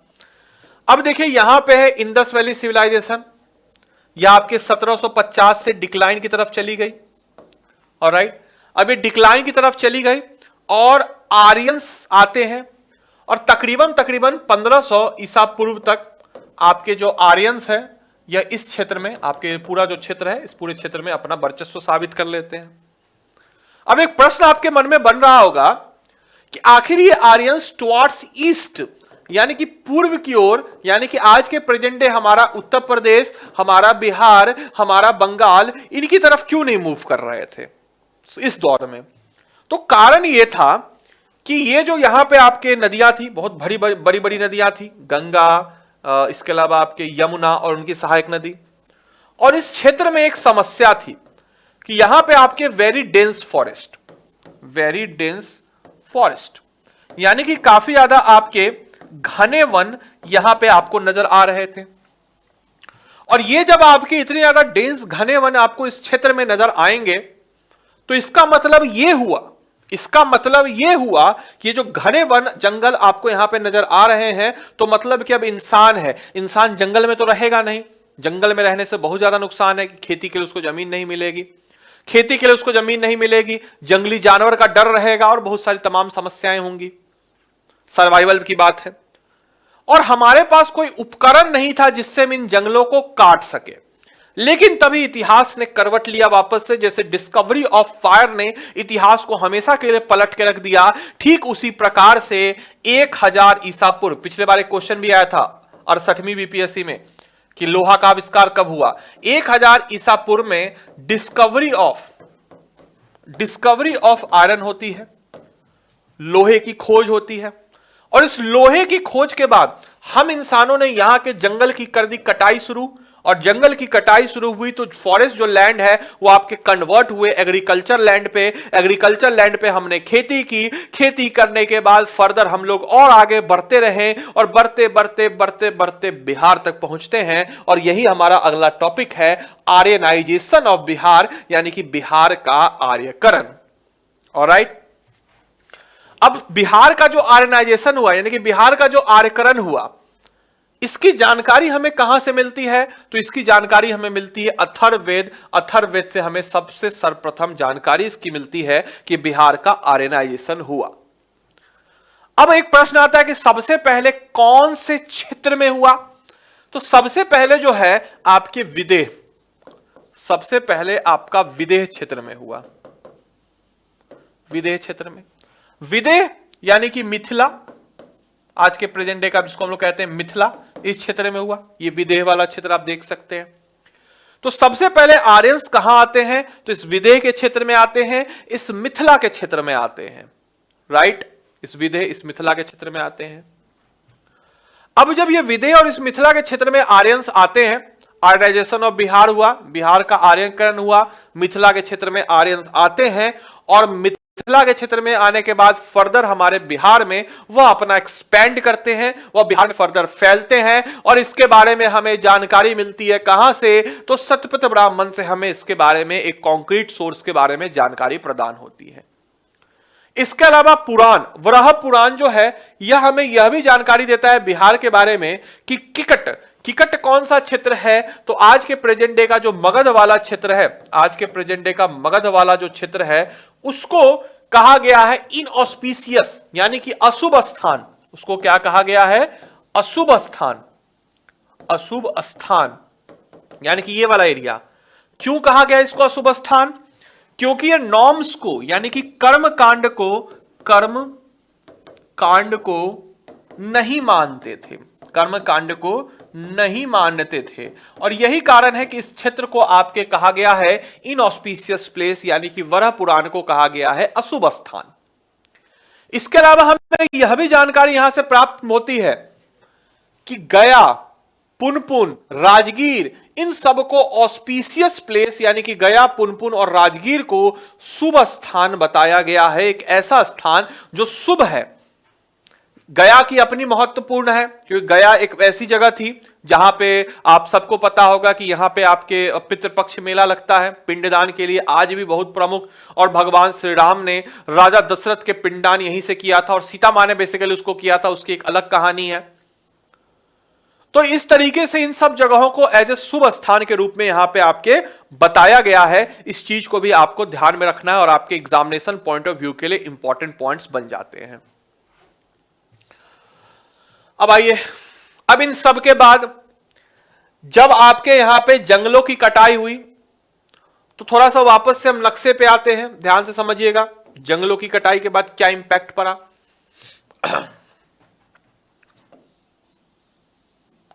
अब देखिएगा ध्यान से, जंगलों की कटाई से क्या इंपैक्ट पड़ा, इसको मैं बताता हूं फर्दर।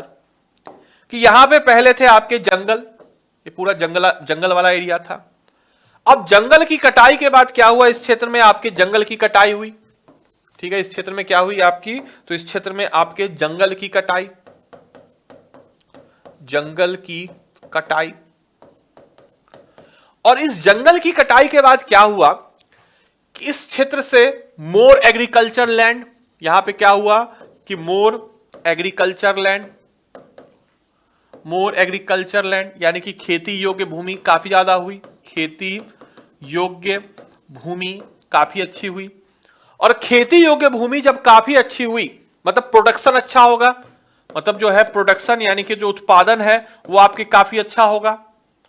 प्रोडक्शन अच्छा होने के कारण क्या होगा, जो लकड़ी हमें यहां से मिला, जो वुड, जो लकड़ी हमें यहां से मिला, राइट, जो लकड़ी हमें यहां से मिला, उस लकड़ी का फर्दर हम लोगों ने इस्तेमाल करके क्या किया कि इन लकड़ी से हम लोगों ने और ज्यादा सेकेंडरी एक्टिविटी, यानी कि आप सबने पढ़ा होगा इकोनॉमिक्स में कि प्राइमरी एक्टिविटी क्या हुई, कि प्राइमरी एक्टिविटी जिसमें आपका एग्रीकल्चर इंक्लूड है, खेती, सेकेंडरी जो आपका इंडस्ट्री उद्योग, और टर्सरी जो आपका सर्विस सेक्टर इंक्लूड हुआ।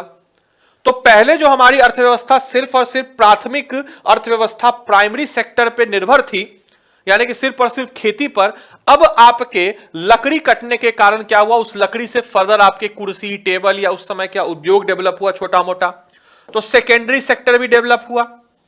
और जब सेकेंडरी सेक्टर डेवलप हुआ तो ये सामान जो है, इन सामान को बेचने के लिए हमें मार्केट की जरूरत हुई कि आखिर कहां हम लोग बेचेंगे।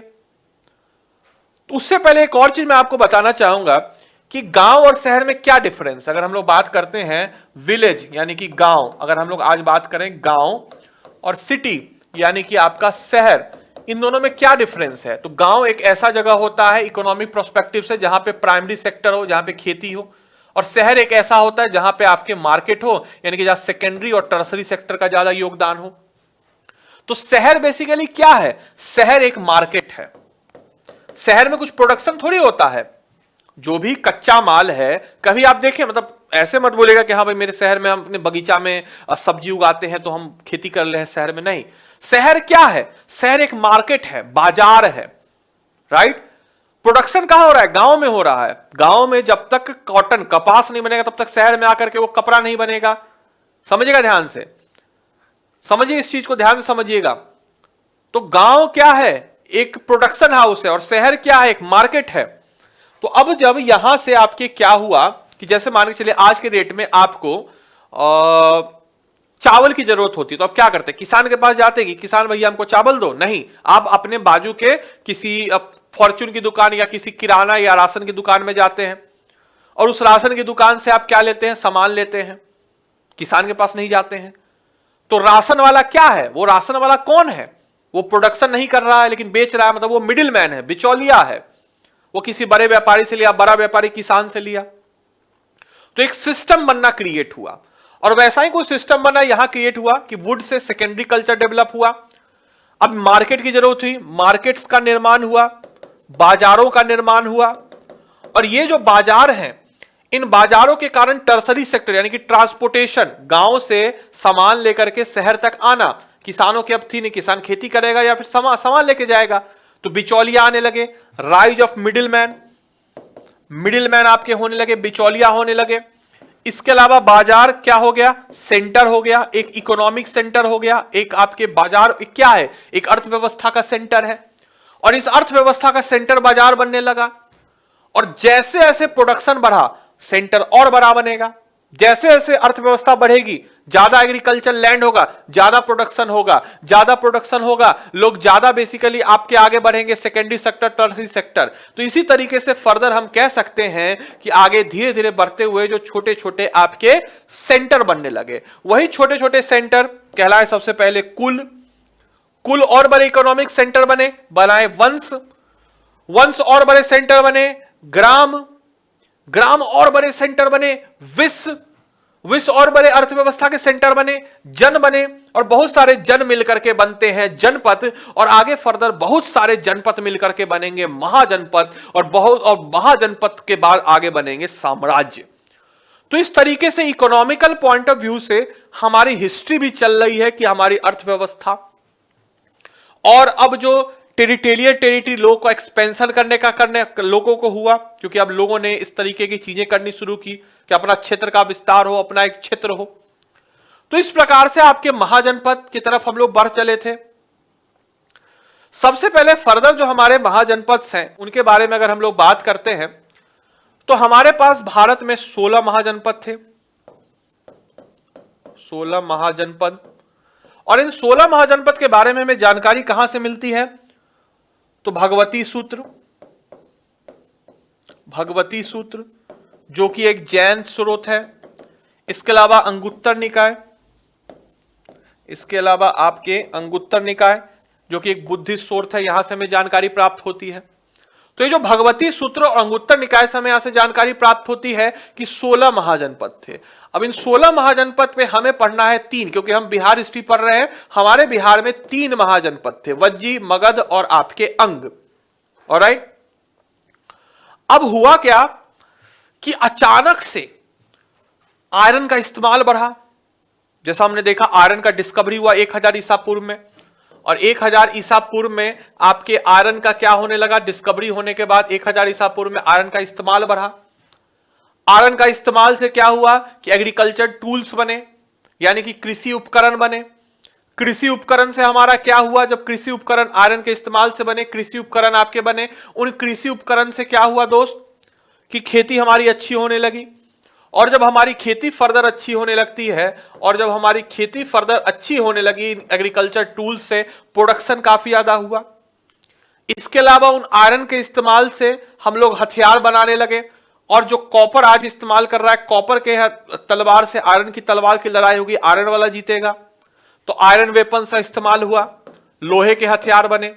और अचानक से जो ट्राइबल पॉलिटी थी, यानी कि जो पहले आदिवासी राज्य था, कुल्लू वंश जो हमने देखा, वो अचानक से टेरिटोरियल, यानी कि हम कह सकते हैं कि भाई प्रतिस्थापित होने लगी। टेरिटोरियल स्टेटस के हमारा ये राज्य है, हमारा इतना बड़ा राज्य हो। एक्सपेंशन यानी कि विस्तारवाद, विस्तारवाद अचानक से एक्सपेंशन पॉलिसी, सारे ट्राइबल्स जो है एक्सपेंशन पॉलिसी और अपना क्षेत्र को बढ़ाने के पीछे चले गए। और जब क्षेत्र को बढ़ाने के पीछे चले गए तो कॉन्फ्लिक्ट होगा, और वही कॉन्फ्लिक्ट आपको आगे देखने को मिलेगा महाजनपद में। इसके अलावा डेवलपमेंट ऑफ एग्रीकल्चर, कृषि का जबरदस्त विकास हमें देखने को नजर आता है।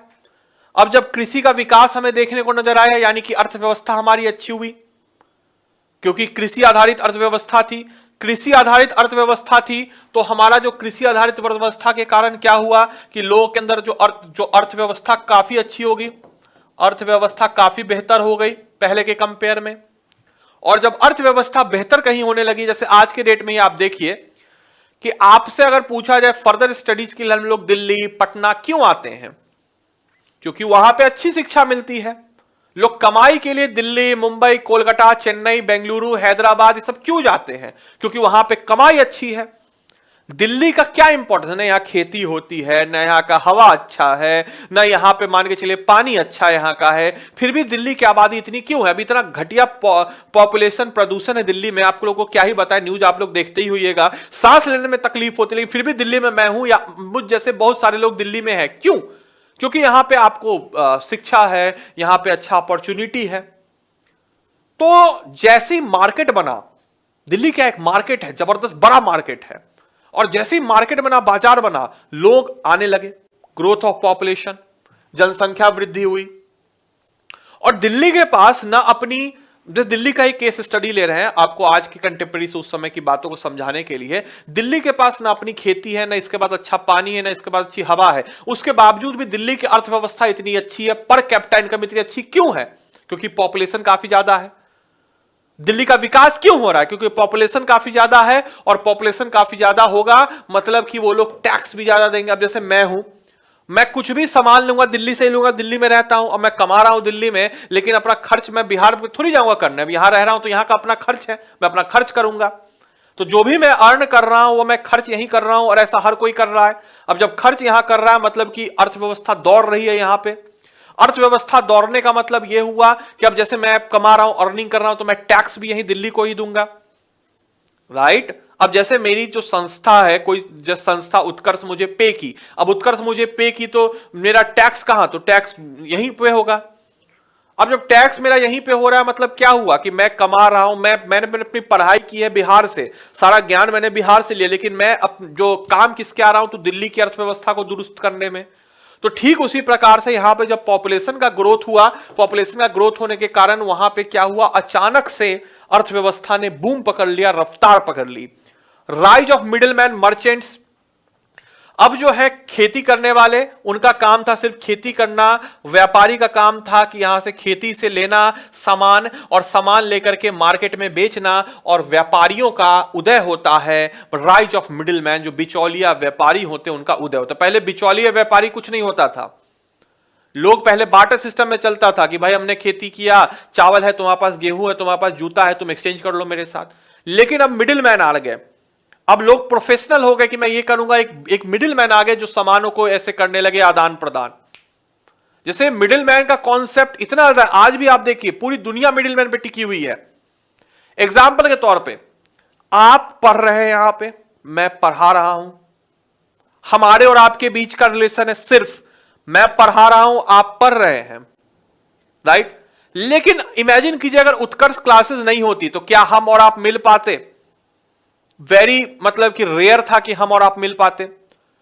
घर बैठे बैठे आप दिल्ली से जो शिक्षा आपको जारी वो आपको मिल रही है। लेकिन अगर उत्कर्ष क्लासेस नहीं होती तो मैं यहां बैठे बैठे दिल्ली में जो पढ़ा रहा होता वो यहां पे दिल्ली के कुछ चंद लोग पढ़ पाते, आप लोग नहीं पढ़ पाते बिहार स्पेशल मुझसे।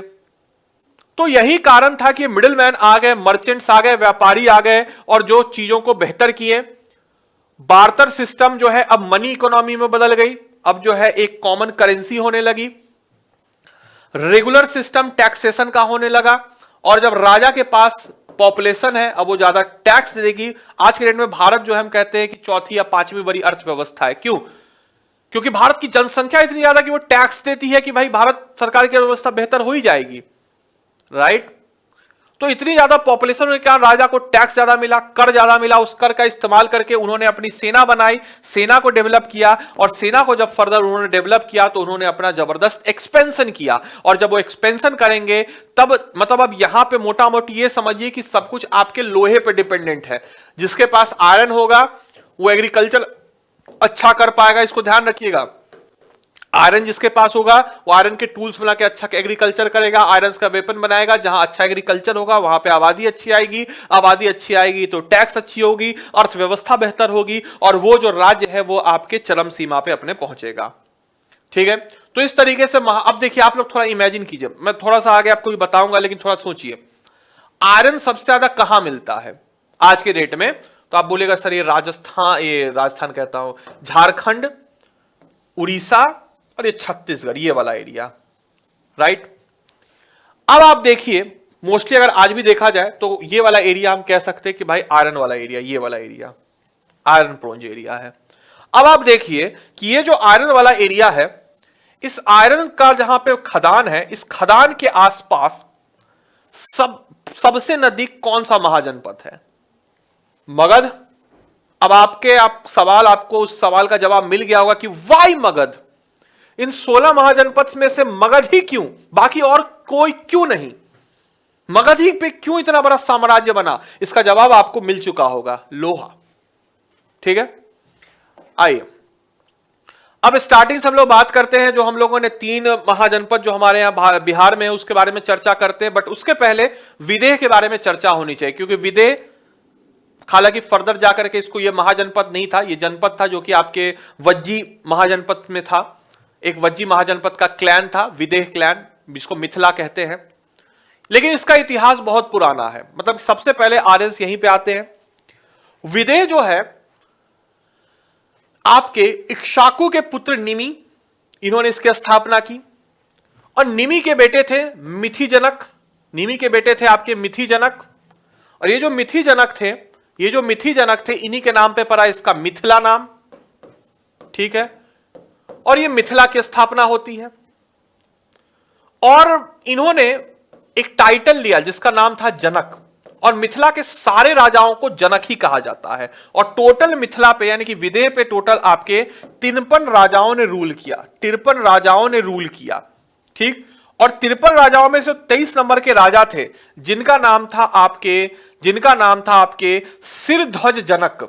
सिरध्वज जनक, ध्यान रखिएगा, इन्हीं की ही एडॉप्टेड सन थी जिनका नाम था Sita, adopted daughter sorry Sita मां, जो कि आपके फर्दर इतिहास में हम देखेंगे कि यही सीता मां जिनका विवाह होता है कौशल के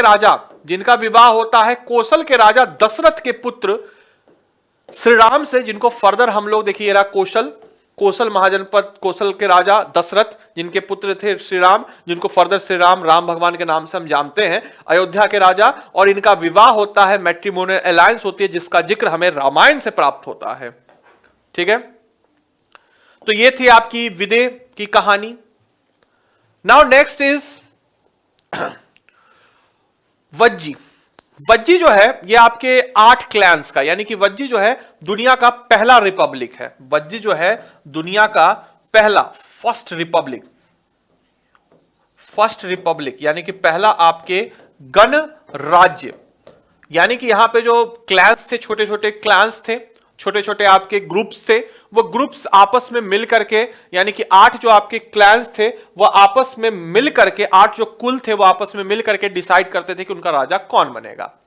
ये 8 कुलों का संघ था जिसे हम लोग 8 कुल भी कहते हैं, जिसको हम लोग क्या कहते हैं, अर्थ कुल भी कहते हैं, 8 कुल, 8 कुल, जिसमें आपके विदेह एक था जो कि अपने विजनरी किंग्स यानी कि अपने दूरदर्शित राजाओं के लिए जाना जाता था, और विदेह बहुत ज्यादा प्रॉस्पेरस था। आज भी आप बिहार के विदेह यानी कि मिथिला क्षेत्र में जाइएगा तो वहां का जो कल्चर है, क्यों आपके बिहार का कल्चरल कैपिटल मिथिला को कहा जाता है, क्योंकि वहां का कल्चर आज भी उसी तरीके से संयोग के रखा गया है। तो इसीलिए विदेह जो है, मिथिला का कल्चर जो है, आज भी आपको बिहार के कल्चरल कैपिटल मिथिला को कहा जाता है। लिच्छवी जो कि रिपब्लिक स्टेट था, महावीर वहीं से ताल्लुकात रखते थे, गौतम बुद्ध, ठीक है, ये गौतम बुद्ध के समय आपके ताल्लुकात रखते थे। वज्जी जो है आपके 8 क्लास का था, जिसको हम लोग अट्ठाकुला कहते थे, 8 कुल को मिलकर के वज्जी आपके कॉन्फिडेंसी बनी। जत्रिका क्लैन, जत्रिका कबीला इसी में से एक था जिससे वर्धमान महावीर आपके ताल्लुकात रखते थे। फर्दर आपके प्रीलिम्स के लिए फैक्ट इंपॉर्टेंट है। और इतनी बड़ी असेंबली थी, एक तो राजा विशाल, विशाल का नाम राजा एक विशाल थे, राजा विशाल, इन्हीं के नाम पे आपका वैशाली परा नाम। और इनकी इतनी बड़ी असेंबली थी, केंद्रीय सभा, जिसमें लगभग 7707 मेंबर्स आपके रहते थे। और इनका जो पार्लियामेंट था, इनकी जो संसद थी, उसको हम लोग कहते थे संथाग्रा, उसको हम लोग फर्दर क्या कहते थे, तो संथाग्रा, ठीक है।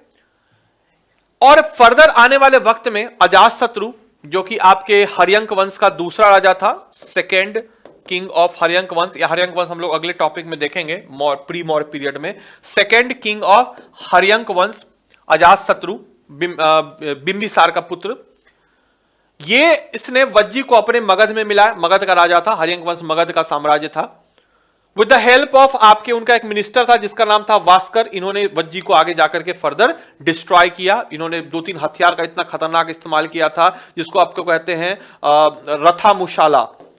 रथामुशाला एक हथियार का नाम था इनका, और एक था आपका महाशीला कंटक। रथामुशाला मतलब समझिए कि एक ऐसा हथियार जो कि घोड़ा है, जैसे माने चलिए घोड़ा है, घोड़ा के आगे मतलब बाहुबली में देखे नहीं थे कि घोड़ा के आगे पूरा चक्री बना हुआ है, जो आ रहा है आपस में खच खच खच कट रहा है। रथामुशाला मतलब मान के चलिए कि एक रथ है और रथ के ऊपर ऐसे लगा हुआ है, यहाँ पे पत्थर, इसको खींच करके ऐसे फेंका जाता था पत्थर को, और बड़े से बड़े किले जो है वो इससे निस्तो नाबूद हो जाते थे। तो इसने आपके वैशाली को डिस्ट्रॉय किया।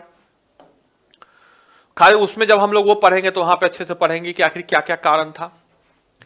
उसके बाद आपका आता है अंग। तो अंग के बारे में हमें मेंशन है एंशिएंट टेक्स्ट, जैसे कि आपके ऐत्रेय ब्राह्मणा में, महाभारत में, याद होगा आप लोग को अंगराज कर्ण, याद है अंगराज कर्ण महाभारत में दुर्योधन ने इनको यहीं का राजा बनाया था, अंगराज कर्ण। ये सब चीजों के बारे में हमें जानकारी प्राप्त होती है। और आज के प्रेजेंट डे का मॉडर्न डिस्ट्रिक्ट आपका मुंगेर और भागलपुर आज के प्रेजेंट डे आपको यहां पे नजर आ जाता है। चंपा नदी के किनारे राजधानी थी इसकी चंपा, राइट।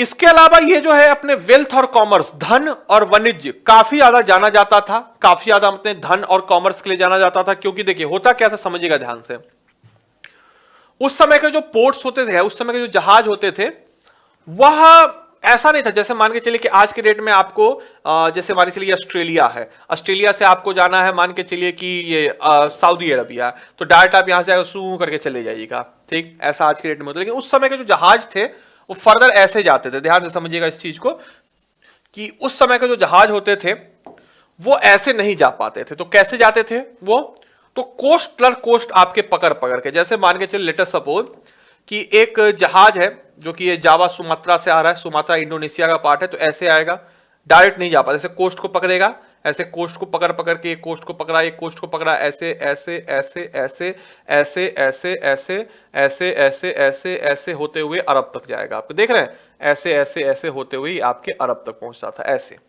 तो डायरेक्ट नहीं कि यहां से सूं करके चले गए, क्योंकि उस समय के जहाज उतने पावरफुल नहीं होते थे। तो अब समझिए कि उस समय में, आप इसको समझना है कि उस समय में पूरी दुनिया में सिर्फ और सिर्फ 3 प्रोडक्शन हाउस थे जहां से आपके उत्पादन होता था। पहला आपका था चीन, दूसरा था हमारा भारत जिसको हम लोग कहते थे आपके जम्बू द्वीप, भारत को कहा जाता था जम्बू द्वीप, और ये तीसरा था आपका इंडोनेशिया आज के प्रेजेंट डे का, जिसको उस समय में कहा जाता था स्वर्ण द्वीप।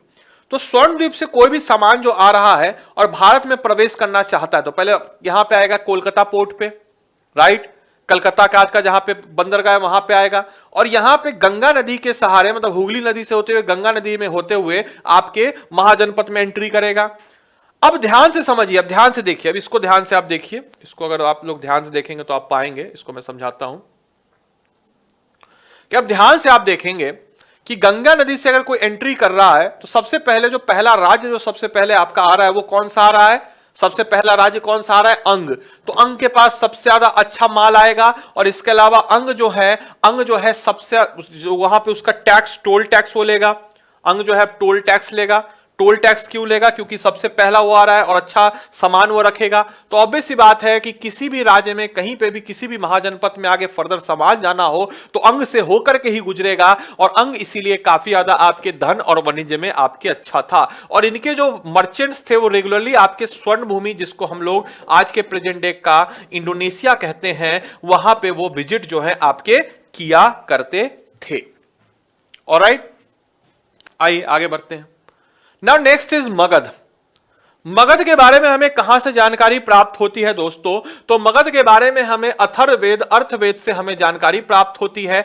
मगध जो था सबसे प्रमुख आपके महाजनपद था। इसके ज्योग्राफिकल एक्सटेंट की बात करते हैं तो नॉर्थ में अगर यहां पे आपके मगध है, अगर हम लोग बात करते हैं यहां पे आपका मगध है, इसको थोड़ा सा जूम इन कर देते हैं फिर आपको समझ में आएगा कि यहां पे अगर मान के चलिए आपका मगध है, ठीक, यहां पे आपका मगध है, तो मगध के उत्तर में आपको नजर आती थी गंगा नदी, ठीक। मगध के इस तरफ आपको नजर क्या आ जाती थी, तो मगध के अगर हम लोग बात करते थे तो मगध के पश्चिम में आपके सोन नदी, ठीक, और मगध के आपके पूर्व में आपको नजर आती थी चंपा नदी, और नीचे जो है आपके हिल्स, पहाड़ नजर आते थे, जो कि इसको मगध को काफी ज्यादा प्रोटेक्शन प्रदान करते थे। और यही कारण था कि मगध जो था मतलब अनडिफीटेड हम कह सकते हैं, बिल्कुल एक समझिए कि बिल्कुल एकदम बिल्कुल परफेक्ट लोकेशन पे आपको मगध जो है फर्दर आपको नजर आ जाता है। ऑलराइट, मगध की राजधानी थी राजगीर, जिसको गिरिवराज भी हम लोग कहते थे, और इनकी राजधानी जो थी मोस्ट डिफेंसिव कैपिटल, उस समय की मोस्ट डिफेंसिव कैपिटल, यानी कि सबसे ज्यादा रक्षात्मक जो है आपकी राजधानी थी, और सबसे ज्यादा रक्षात्मक राजधानी थी। और ये 5 हिलों से, 5 पहाड़ियों से घिरी हुई थी, जो कि थे आपके रत्नागिरी, विपुलाचल, वैभोगागिरी, सोंगरी और आपके उदयगिरी। मगध पे फर्दर आपकी शुरुआत किसने की मगध साम्राज्य की, तो बृहद थे, जिनके पुत्र थे आपके आगे मैं पढ़ाऊंगा प्री मौर्य के समय में जरासंध, जिसको महाभारत के जिनका जिक्र है, जिसको भीम ने मारा था जरासंध को, याद होगा आप लोग को, श्री कृष्ण की मदद से। तो बृहद ने इनको शुरुआत की इस साम्राज्य की मगध पे। लेकिन आपके बिंबिसार जो कि आपके हर्यंक वंश के थे, उनके समय में मगध जो है अपने पिक पे आता है, क्लाइमेक्स में आता है और अजातशत्रु फर्दर और ज्यादा एक्सपेंशन करता है। और एक और चीज मैं यहां पे बताना भूल गया कि ये जो आपका मैं बता रहा था आपके अंग के जो आपके अंग के बारे में अगर हम लोग बात करते हैं तो अंग जो है, अंग और मगध के बीच में एक टसल होता है और मगध आपको धीरे धीरे आगे जाकर के कैसे बढ़ता है। तो अंग की जो आखिरी राजा थे वो थे आपके ब्रह्मदत्त। ब्रह्मदत्त को बिंबिसार ने हराया था और फिर अंग को अपने में मिलाया। ये आपको आगे फर्दर पता चलेगा जब मैं आपको बिंबिसार के बारे में बताऊंगा और हरियंक वंश के बारे में बताऊंगा। ऑलराइट, अभी के लिए मगध जो है वो सबसे ज्यादा राइज किया तेजी से। अब एक क्वेश्चन हमारे मन में आता है कि वाई मगध, राइट? मगध ही क्यों? क्या 16 महाजनपद के अलावा और कोई महाजनपद क्यों नहीं राज किया? मगध ही इतनी तेजी से क्यों राज किया? तो इसके पीछे का फर्दर कारण मैं आपको बताता हूं कि मगध जो है, सारे के सारे जो 16 महाजनपद थे उन सब की पोजीशन एक प्रकार नहीं थी। उन 16 महाजनपद में से 4 ही सबसे ज्यादा स्ट्रांग महाजनपद थे, जिसमें आपके वत्स, अवंती, कौशल और मगध थे। आप देख सकते हैं ये कौशल तो यहां हो जाएगा, वत्स यहां हो जाएगा, अवंती और मगध, ये 4 आपके मोस्ट प्रोमिनेंट आपके महाजनपद थे। देख सकते हैं अवंती, ये कौशल, ये वत्स और ये आपका मगध, ये 4 आपके मोस्ट प्रोमिनेंट महाजनपद थे। और इन 16 के 16 महाजनपद पे सुप्रीमेसी की लड़ाई हुई, क्योंकि हमने एक बताया प्रोसेस ऑफ चेंज के बारे में कि यहां हमने अभी जस्ट डिस्कस किया था थोड़ी देर पहले कि आप देखिए कैसे कुल से आपके क्लैन बने, क्लैन से आपके ग्राम बने, ग्राम से आपके विश्व बने, विश्व से आपके जन बने, जन से आपके जनपद बने और जनपद से फर्दर आपके महाजनपद बनेंगे। और इन 16 महाजनपद में आपस में एक टसल होगी कि भाई कौन सा महाजनपद ज्यादा करेगा, और सब में आपके स्ट्रगल ऑफ सुप्रीमेसी, वर्चस्व की लड़ाई हुई कि कौन ज्यादा एक्सपेंड करेगा। और उसी क्रम में मगध जो है it emerge as a most powerful, Magadh जो है सबसे शक्तिशाली साम्राज्य के रूप में आपके उभरता है। और जब सबसे शक्तिशाली साम्राज्य के रूप में मगध आपके उभरता है, इसके पीछे के क्या क्या कारण थे, तो इसको मैंने 5 भागों में बांटा है। अगर मैं आपसे पूछूं कि what were the reasons behind Magadh supremacy, यानी कि मगध के आपके सफलता के पीछे के क्या क्या कारण थे, तो सबसे पहला एबल रूलर्स, यानी कि सक्षम शासक बड़े यहां के सक्षम थे। बड़े बड़े शासकों के नाम देख लीजिए, स्टार्टिंग फ्रॉम आपके बिंबिसार, फिर उसके बाद आपके अजातशत्रु, आने वाले वक्त में आएंगे आपके कार अशोक, नंदवंश, फिर उसके बाद अशोका, चंद्रगुप्त, सारे मतलब एबल शासक थे यहां पे। ज्योग्राफिकल एडवांटेज, इसको हम लोग फर्दर देखेंगे कैसे वहां पे लोहा इनको मिल रहा था। इकोनॉमिकली कैसे स्ट्रांग हुए थे, कल्चरली सांस्कृतिक रूप से यहां पे आपके सारे कल्चर का मिक्सअप था, जो कि एक जबरदस्त डाइवर्स एक इन्वायरमेंट क्रिएट कर रहा था। और एक्सटर्नल फैक्टर, बाहरी कारण भी थे मगध के राइज के। तो एक एक करके जरा सबको समझते हैं कि आखिर मगध क्यों राइज किया। सबसे पहले एबल रूलर्स, तो एक्सेप्शनली एबल किंग्स, यहां के जो राजा थे ना, असाधारण रूप में, बिल्कुल एक मतलब समझिए कि बहुत ही जबरदस्त राजा थे। बिंबिसार, अजातशत्रु, महापद्मनंद, अशोका, चंद्रगुप्त मौर्य, जितने भी आप नाम ले लीजिए, जबरदस्त राजा आए थे। और इन सारे के सारे राजा बहुत ही ज्यादा विजनरी किंग थे, दूरदृष्टि के राजा थे। जैसे एग्जाम्पल के तौर पर अगर हम लोग बात करते हैं, हमने देखा कि चंद्रगुप्त मौर्य ने जैन धर्म का अपनाया अपने जीवन के आखिरी दौर में। तो सिर्फ जैन धर्म को अपनाना उनका मकसद क्या था कि सिर्फ हम लोग समझते हैं जैन धर्म की तरफ आकर्षित हो गए। सोचिए ध्यान से कि उन्होंने जैन धर्म को अपनाया ताकि जैन धर्म भी का रुझान रहे। बिंबिसार ने आपके क्या किया, बिंदुसार ने कि आजीवक सेक्ट को अपनाया, अशोक ने आपके बुद्ध धर्म को, और बाकी जो भी राजा रहे उन्होंने तीनों धर्म को बैलेंस करके, जैन, बौद्ध और आपके ब्राह्मणिज्म धर्म, तीनों धर्म को बैलेंस करके रखा। इसके पीछे का कारण यह था कि मैं आपको बता देता हूं, थोड़ा सा आज राज खोल ही देता हूं। देखिए, जो व्यापारी थे, जो आपके व्यापारी थे, ज्यादातर जो आपके व्यापारी थे, दे आर जैन, वो जैन को मानते थे, दे आर जैन, वो जैन को मानने लगे थे। फर्दर इस लैंड पे ज्यादातर जो लोग थे वो आपके मानने लगे थे किसको, तो वो ब्राह्मणिकल धर्म को मानते थे। और जो स्वर्ण द्वीप यानी कि जावा सुमात्रा से जो ट्रेडर्स आ रहे थे वो बौद्ध धर्म को मानते थे। तो अगर आप तीनों में से किसी को भी नाखुश कीजिएगा तो आपकी अर्थव्यवस्था कमजोर हो जाएगी। इसलिए बहुत ज्यादा दूर के लोग सोचते थे, विजनरी किंग थे। और सिर्फ राजा से काम नहीं होता, उनके मिनिस्टर्स भी, कौटिल्य, चाणक्य बड़े जबरदस्त थे। वस्करा, इन्हीं की मदद से इन्होंने, अजातशत्रु ने वैशाली को जीता एज ए खुफिया एजेंट भेज करके। आगे आपको जानने को मिलेगा इनके बारे में। तो देख सकते हैं इनके मिनिस्टर भी बड़े महान थे। और ये पहले थे जिन्होंने अपनी एक स्टैंडिंग आर्मी बनाई। मतलब जैसे समझिए कि अमूमन जो राजा होते थे वो क्या करते थे कि वो राजा अमूमन क्या करते थे कि भाई जब जंग का जरूरत हुआ, जब जंग का दौर चला तो सबको बोले चलो जंग है चले गए। लेकिन ये पहले थे जिन्होंने स्टैंडिंग आर्मी यानी कि अस्थाई सेना को बनाए रखने वाले पहले राजा आपको नजर आएंगे। पहले राजा थे जिन्होंने अपनी अस्थाई सेना बना के रखी। कि हमेशा एक जैसे आज के डेट में क्या है कि हमारे भारत की अस्थाई सेना है, जंग अभी हमारी नहीं चले बट फिर भी हमारी सेना पहरा दे रही है। तो इस प्रकार से प्रोफेशनल सेना बनाने वाले ये पहले राजा थे जो कि इनको आगे बढ़ने में काफी ज्यादा मदद किया। ज्योग्राफिकल एडवांटेज, अगर हम लोग मगध की बात करते हैं तो ईस्टर्न इंडिया हो गया, देखिएगा ईस्टर्न इंडिया पूर्वी भारत, ये पश्चिमी भारत, ये दोनों का एक बेसिकली ज्वाइंट था दोनों का, क्योंकि कोई भी सामान जो यहां से आ रहा है उत्तर पथ और दक्षिणी पथ का ज्वाइंट था मगध पे। इसके अलावा कोई भी जो सामान आ रहा है मतलब कि यहां ये हुगली नदी से ये चंपा को तो इन्होंने अंग को तो आपको आगे पता चलेगा कि कैसे इन्होंने बिंबिसार ने कैसे ब्रह्मदत्त को हरा करके अंग को अपने अंदर ले लिया। तो कोई भी जो मतलब कि इस एरिया पे गंगा नदी पे इसका आपके मास्टरी हो गया। अजातशत्रु ने फर्दर वैशाली को अपने अंदर मिला लिया, काशी को इन्होंने दहेज में प्राप्त कर लिया। तो इस तरीके से गंगा नदी पे इनकी एक तरफा मोनोपोली हो गई। इसके अलावा इनका ज्योग्राफी इतना अच्छा था कि देखिए मगध को यहां पे गंगा नदी से घिरा हुआ, यहां पे सोन नदी से, यहां पे चंपा नदी से, और इनकी राजधानी राजगीर 5 पहाड़ियों से घिरी हुई। तो अटैक का सवाल ही नहीं होता कि दुश्मन कैसे इनके ऊपर अटैक कर सकता है। तो ज्योग्राफिकली एडवांटेज इनको बहुत अच्छा था। इसके अलावा अगर हम लोग बात करते हैं कि पाटलिपुत्र जो था, जब इन्होंने राजधानी अपनी बदली भी तो पाटलिपुत्र का लोकेशन आप देखिए तो यह भी एक ट्रू फोर्ट था, वाटर फोर्ट।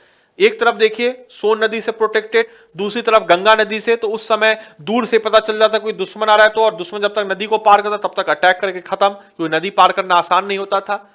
तो ये एज ए दुर्ग फोर्ट की तरह था। इसके अलावा आयरन्स, अगर हम लोग बात करते हैं, आयरन जो है झारखंड वाले एरिया में, उड़ीसा वाले एरिया में सबसे ज्यादा मिलता था। तो डायरेक्ट इनका कनेक्शन था इन माइन से ये लोहा लाते थे और सबसे अच्छा लोहा इनके पास होता था, और इस लोहे से वो हथियार बनाते थे और हथियार को फर्दर दूसरे महाजनपद को बेचते थे। और ऑब्वियस सी बात है कि राफेल भले ही आज के डेट में भी राफेल भले ही हमें फ्रांस ने हमें दिया है, लेकिन जो अच्छी क्वालिटी का राफेल उसके पास होगा वो थोड़ा सा एडवांटेज तो होगा ही उसके पास। तो अच्छी क्वालिटी के हथियार अपने पास, थोड़ा सा अपना डाउनग्रेड क्वालिटी दूसरी जगह बेचते थे।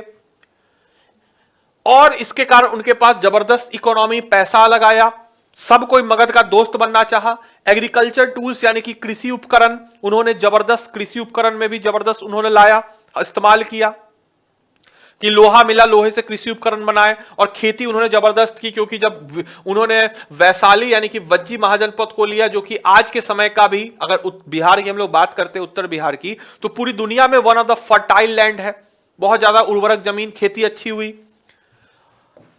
झारखंड के जंगलों से हाथी उन्होंने लिया और हाथी को उन्होंने ट्रेन किया, और हाथी को उन्होंने ट्रेन करके जंग में इस्तेमाल किया। और सामने वाले जो राजा होते थे वो उनके सेना को ये हाथी छोड़ते थे और उनकी सेना को पूरा नेस्तो नाबूद कहर बरपा देते थे ये हाथी।